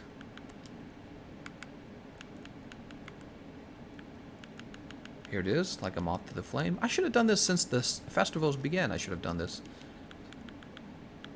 Alright, and now we want a Xenojiiva setup. So with the heavy bone horn, what's interesting about this choice of weapon is we're going to be giving out the environmental negate skill, which means that players don't have to use the Kulve gamma legs if they don't want to. This is also super relevant for certain bowgun builds and certain insect glaive builds, because insect glaive builds don't really pair well if it's going to be like aerial insect glaive, which Xenojiiva is like one of the only monsters where you might consider aerial insect glaive. They don't necessarily want to bring that skill, but they'll still be protected by the hunting horn. Draken. Actually, let me decide what we're going to do here. I don't find that you normally have trouble evading this monster's moves. So we're going to bring out the Draken Coil and the Luna Greaves here. And we'll have... This weapon doesn't reach white sharpness, correct? No, it doesn't. Okay. We'll go ahead and empty this out. Oops, we'll empty this out for now. Let's go ahead and fill out the rest of the skills. Elementless is good. Vitality is good. We have too much vitality there. Actually, let's go ahead and finish those out. So, Crit Boost 3. Tenderizer. Probably Max Might here. Take a look at our dragon resistance real fast. Dragon Resist is 14. We could probably take one Dragon Resist, and this would stop us from being blighted. But the funny thing is, since we only deal raw damage, we don't even need that. So we have no use for the Dragon Blight does not affect us, is what I'm saying. We're at 45% affinity. What does affect us is our small sharpness bar. Let's go ahead and take Expert here. And we're left with a Charm slot, and we're left with a decoration slot too, so we can take anything we want there, and I'm not sure what I want. I'm thinking of taking Peak Performance actually. I'm thinking about it. Give me a second. Let's try Peak Performance. You know what? I'm not the kind of person who recommends Peak Performance to people. We're gonna go with the Divine Blessing skill, and then I'll go ahead and have the other skill be.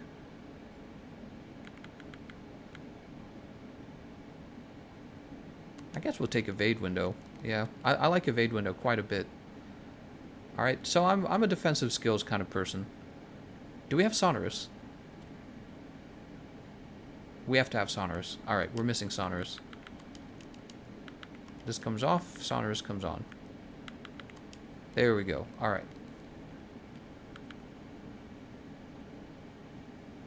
There it is, Horn Maestro. Okay. So let's go ahead and set a timestamp for this as well. We are 3 hours into the stream, 3 hours and 7 minutes and 25 seconds. And that's going to be counter Xenojiiva build. Okay. Let's go ahead and eat and get ready. We've got Encore, John Thick, and Spydome. Brad Russo asks, how do I become a member of the YouTube channel? So what you do is you go over to the subscribe button, and next to the subscribe button is a join button, and this allows you to become a member. Memberships work just like, is pretty much what Twitch does with the subs. It's very similar, it's the same idea. You would be directly supporting me while I live stream, and you would gain a green name so I can see your comment more easily. Also, you would gain a loyalty badge, and you would gain access to a bunch of funny emojis that I've added. All right, we are good to go. Hypertian says, hey, I can hear you now. I can even hear your AC in the background. Oh, very nice. Am I too loud? Let's see, am I too loud? No, I don't think I'm too loud. Fayed says, isn't Kulve the hardest Arch-Tempered Kulve Taroth monster besides KT?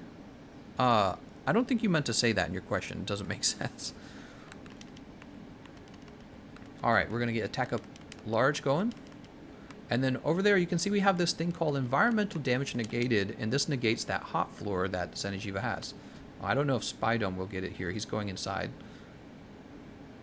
I don't know how it works. John Thick.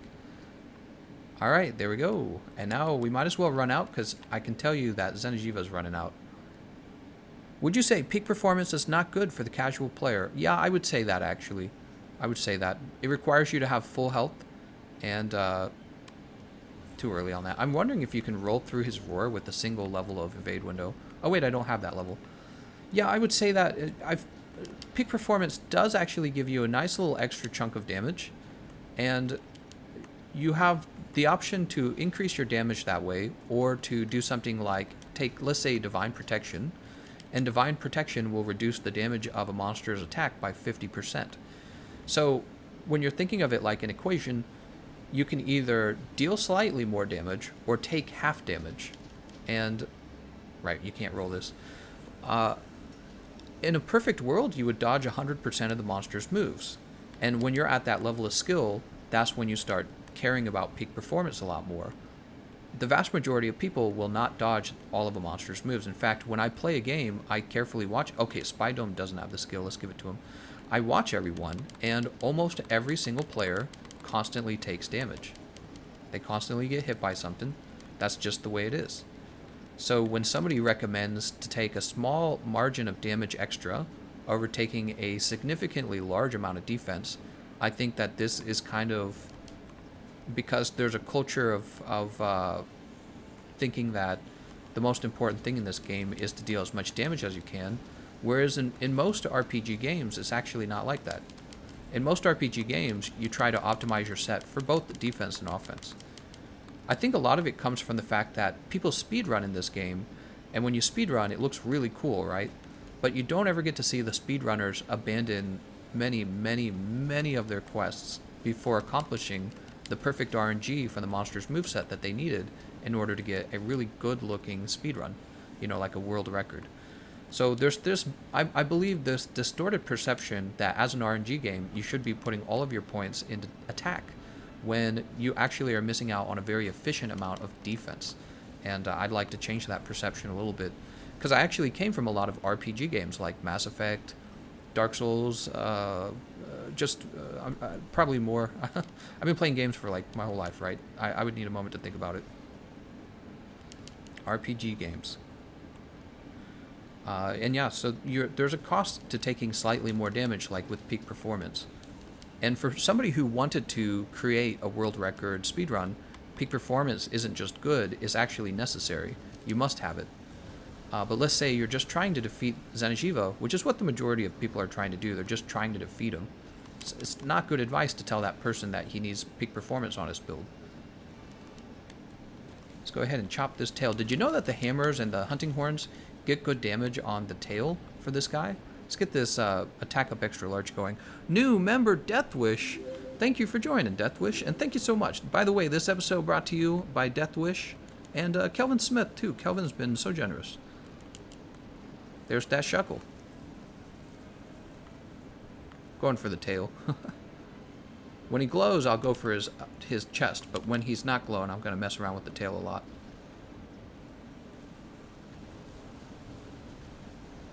He is glowing. I didn't even see that. It's because I'm so focused on talking. Guess get this going real fast. So for Xenojiiva, you want to be able to hit him in the chest, because when you do this, it actually causes him to fall over. He just fell over. We'll go for the head. We want to reset our attack up large, or queue it up, I should say. Alright, so we're giving attack up large out to the team, and this is really useful for them. So one of the neat things is that even if you have just 2 levels of wide range, you're still able to give out Might Seed. So we just gave out a Might Seed to everyone, even though we only have 2 levels of wide range, which is one of the reasons why I think wide range is one of the most overlooked skills in the game right now, because if you're ever playing multiplayer, you shouldn't be skipping it. It gives your team not just more survivability, but more damage output, which, once again, everyone cares about damage output.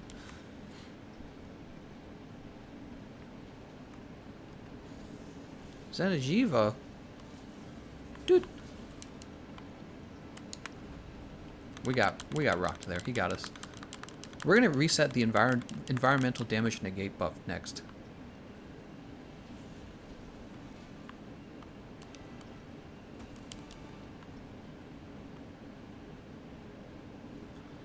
Oh man, this guy's flying.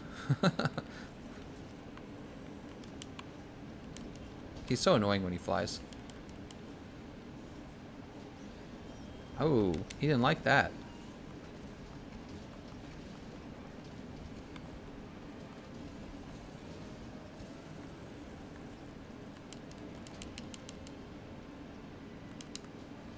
Looks like we can't reach his tail, really.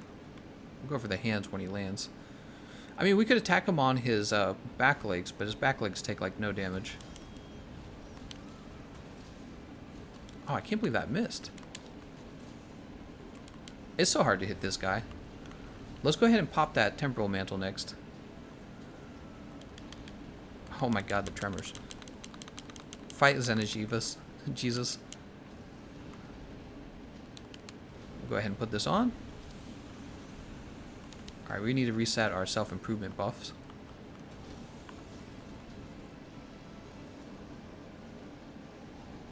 Alright, that's reset. You can actually go for the hind legs here because they actually do have good hit zone values right now.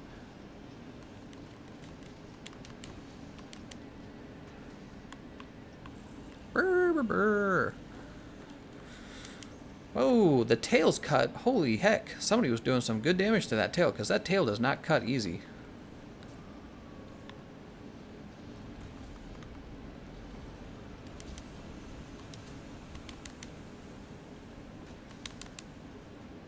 There he is. We're getting some good damage on that chest, and look, he knocked right over. Good job, everyone. That is the trick to Xenojiiva. Trying to get KO if I can. I probably won't. The hunting horn does not get... You know what? It sounded like... I just realized the developer diary didn't mention anything about adding KO to the hunting horn, which is really sad. Ah, the tremors, dude. Oh, I didn't even get hit by the move, so I didn't do the flippy mantle flip. There we go. I got tripped. Thanks, John. John's like, I'll give you a tap. That's a love tap. Let's go ahead and remove this. Come on down, Xenojiiva. He's got a cooldown. Yeah, he is. All right, let's go for the hand.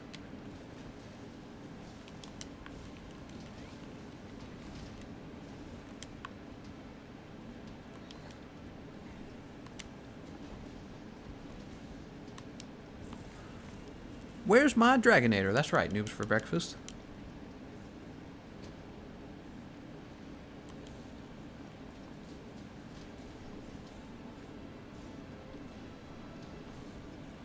Alright.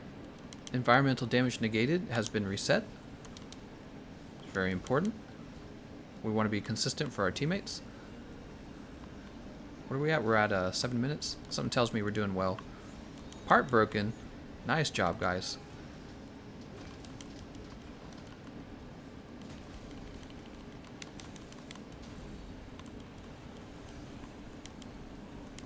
Whoa.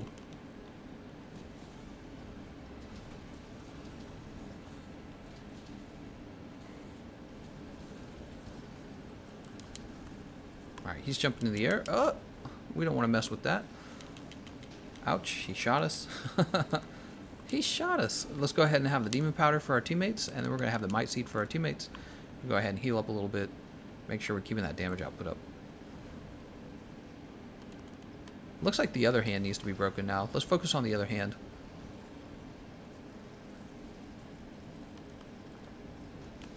That's right, you can actually reach it with your amazing hunting horn. No, you can't. The other guy can reach it. Oh, again? Dude. Come on, man. His hand's so high up in the air. Oh, we just can't reach it. I take it back. We suck. We hit it once. That's the wide sweeping beam. Just make sure we're not part of that. Okay, we're giving that attack up extra large back out. Looks like it had expired. He's about to mess us up. Oh, perfect part break. We got to finish the attack up large because of that. Perfect. Isn't it nice when things work out like that? Always remember your poison smoke screens for this fight is a lot of damage for so little time. That's a great tip. So what he's talking about is you have an item called a poison smoke bomb, and you can actually use this to poison Xenojiiva. And he's not like other monsters. I'm not like other girls. No, I'm just kidding. He's not like other monsters. He actually does take a fair amount of poison damage. So you can poison him with the smoke bombs and still do lots of damage with like your raw damage weapons, right? Your raw damage and your elemental weapons. Look at that glowing tail where we cut it off. No! Oh my god. Let's go ahead and heal. This guy's so close to dying. It's so obvious. That was 2 solid hits on his chest there.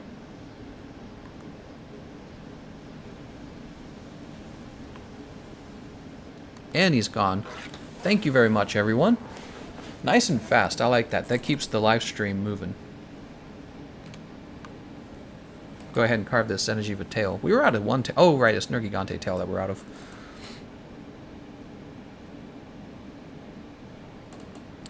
Mink says, whoa, why does your volume randomly go down and then go way high? There's something wrong, guys. There's something wrong with... There's definitely something wrong with OBS. My microphone is turned all the way up, and it should be blasting your ears off right now. It should be clipping, right? Let's see if it's doing that right now. No, it's not doing that. Yeah, I don't know what the problem is. So weird.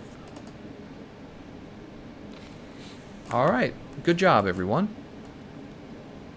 So we have Arch-Tempered Nergigante, and then we have Ancient Leshen, and we have the Extreme Behemoth left. I don't know if we'll do the rest of those, honestly. I do actually have a Hunting Horn counter build video for Arch-Tempered Nergigante already.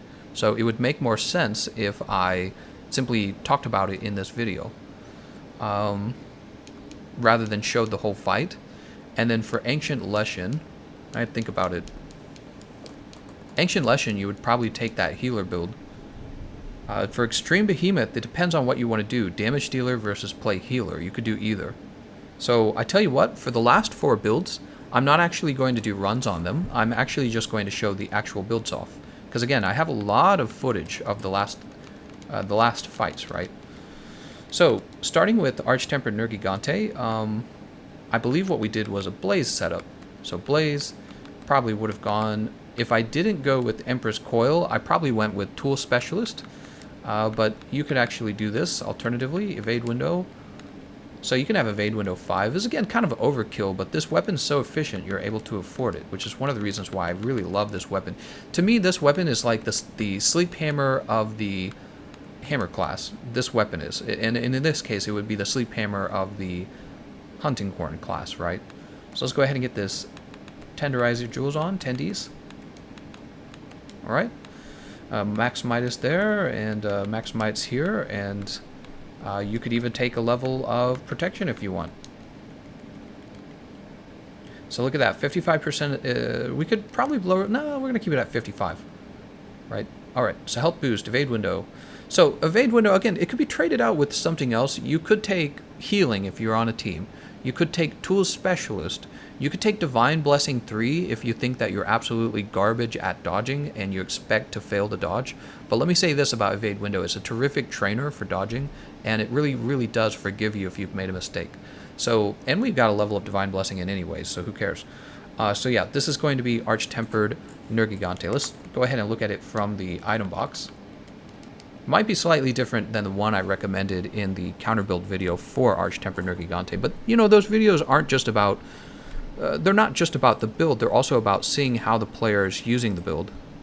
Let's go ahead and pop this open. So this is at 3 hours and 23 minutes and 20 seconds. Counter Nergigante build. Actually, it looks like we're missing a skill right here. Shouldn't this be sonorous?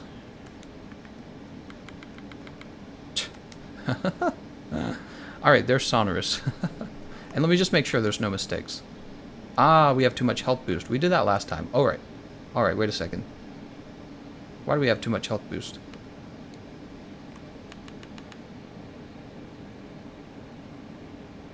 Oh. There is a mistake in the build. Hold on. Hold on.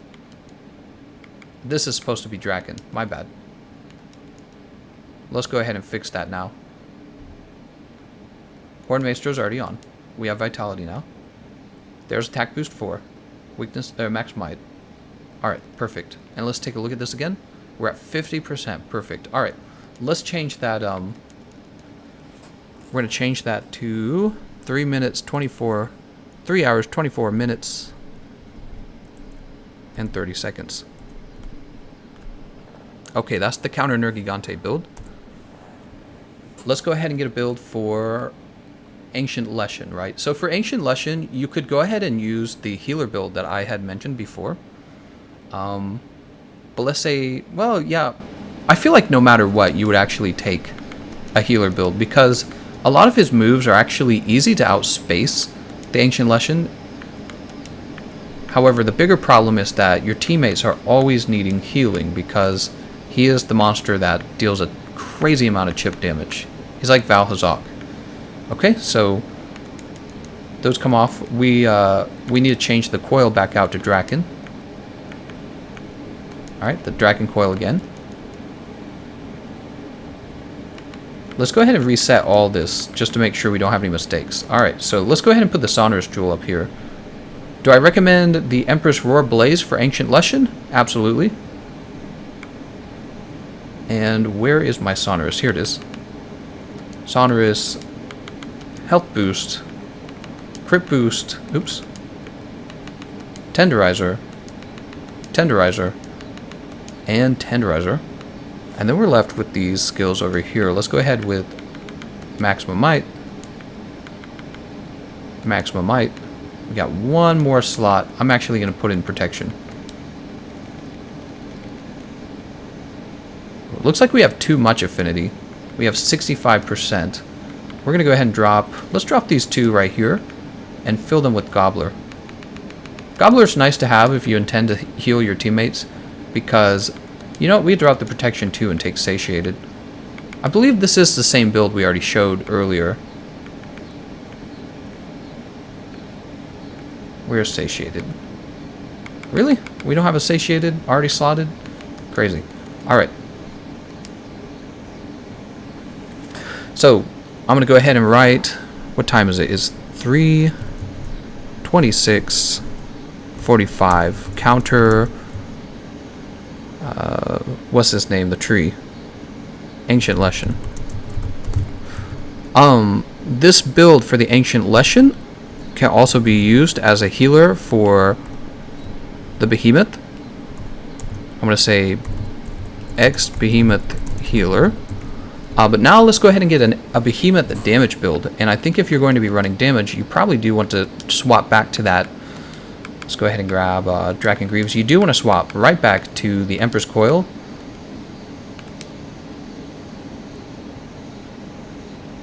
We have Evade Window 2.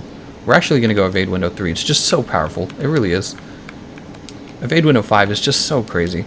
If you guys have never ran Evade Window 5, go give it a try because it's going to blow your mind. You're going to be like, what? You're going to realize how much easier it makes everything. It's a little ridiculous. You're going to go, what? That's nuts. I can't believe they've done that. Crit Eye, crit... Oh, here we go. We got too much crit boost in the build. This is why I usually remove all decorations, because you end up with too many of some skill. Crit boost. Let's test Tenderizer. Tenderizer's fine.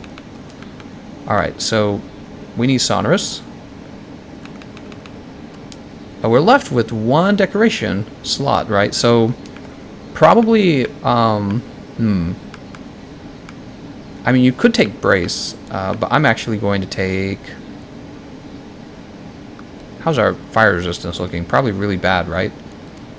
I think I will take Fire Resist. You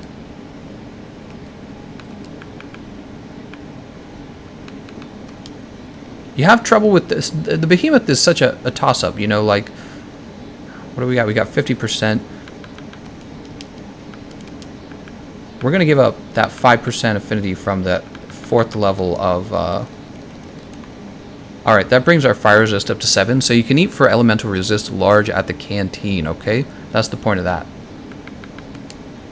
Alright. We're going to call this the Extreme Behemoth Damage Dealer. So 3:29, 10 seconds. X Behemoth Damage Dealer. Alright, and thus all of the counter builds. Okay, those are all counter builds. This is not speedrunner builds. This is not optimized damage builds. Those are a totally different thing. There is a way to optimize for damage. There is a way to optimize for speedrunning. None of the builds I presented today are for that. These are for builds that you want to defeat the monster by efficiently using a lot of defense, quality defense, but also still mostly doing all of your damage. I mean, almost all of the damage comes from Master's Touch, Weakness Exploit 3, Crit Boost 3, White Sharpness, and maybe Crit Eye if you need Crit Eye, right? That's almost all of your damage. You could get it higher, of course, but it's not going to change your fight very much. It might make the fight a minute or two shorter. In some cases, if you're really skilled and can just dodge everything, it can make your fights really short. But these are not that. These are counter builds. All right. This has been... Oh. What is my mic really loud now? It is. Oh my god, dude. All right. How's... Oh, still too loud. Hello, hello, hello, hello, hello, hello. So yeah, you guys can see... we'll turn it down a little more. Hello, hello, hello, hello, hello, hello. There we go. So you guys can see that there's something wrong with the microphone or with OBS where it either A, believes that that I'm talking really quietly, or B, it blasts the volume. Something's not right with it. The fact that it seems to have adjusted in the middle of the stream is really worrying. It's making me wonder if it's actually the microphone. That which would be really sad, because this microphone's not even very old. So let me repeat what I was saying then. We're going to go ahead and redo the timestamp. I'm so sorry, I had no idea that it was blasting. I only now just looked at the chat room. So we're going to say this was at 3 hours and 31 minutes into the stream. 3 hours, 31 minutes, and 17 seconds. Extreme Behemoth damage dealer. And basically what I was saying was that all of the builds I presented today are counter builds that help you survive the monster and defeat him consistently. These are not optimized builds for damage output, right? So optimized damage output builds, I consider those speedrunner builds. The only case where I would want to have perfected damage output would be a case where I want to try and defeat that monster in the smallest amount of time possible. And, you know, you can use those if you want to in multiplayer, but really what you're doing is you're saying that, you know, maybe I make a mistake and use one of the team's lives, and they're going to have to deal with that. And I do think that that's kind of selfish, which is why when I play, I do try to give myself an adequate amount of defense, like Evade Window 5, for example. Health Boost 3 is another great example. Fire Resist 20 on a Fireblight monster and Moxie's another example. Guts is an example. Yeah, so what I could do in the future, see my old top weapon, top 5 this, top 5 that, those videos used to be all about which weapons dealt the most damage, and the builds almost always focused entirely about how many pieces of damage can you fit into this build. And over time, I've realized how arrogant that is. It's actually, in my opinion, extremely arrogant to tell people, hey, you need to take this particular weapon with this build to do as much damage as possible. I think that is a very narrow-minded view of the game, and I think a build like this actually represents how people play the game. Like, there is a set of people speedrunning, but it's a small percentage of the community. You know, it could be like 2%, 3% of the community. The vast majority of the people playing the game are just playing it like a regular video game. Okay, so that's why I present these counter builds. And yeah, so we have all of the timestamps. I've explained my perception of the builds, my strategy or my thought process behind the builds. I've got them all timestamped. We've got some nice looking runs. If you want to see a run against Ancient Leshen, Extreme Behemoth with the healer, the damage build, and Arch-Tempered Nergigante, those videos already kind of exist on my channel, and I didn't want to have to recreate them here because the stream will just go on for like 4 to 5 hours probably if I do. But yeah, so now's a nice time to wrap things up. Okay, so I'm all done with my hunting horn builds video. If you liked this type of video, I will probably do this again in the future for the other weapons. In fact, since I stream about 3 times a day, if I was getting 2 of these out a day, in theory, I could get every weapon done in 1 week. So when Iceborne comes out, and we're going to be doing this kind of stuff for Iceborne, I might have constant live streams like this where I do totally updated builds for the weapons. Sounds good? Let's go ahead and wave. End our 4-hour stream. I'm going to thank you all for watching. And, oh, by the way, hold on. Let me do a little special shout out for the guys who gave some special donations. Deathwish and Saul Cruz and Kelvin. Thank you so much, everyone, for your generous donations. I want to thank you all, and I'll see you guys next time.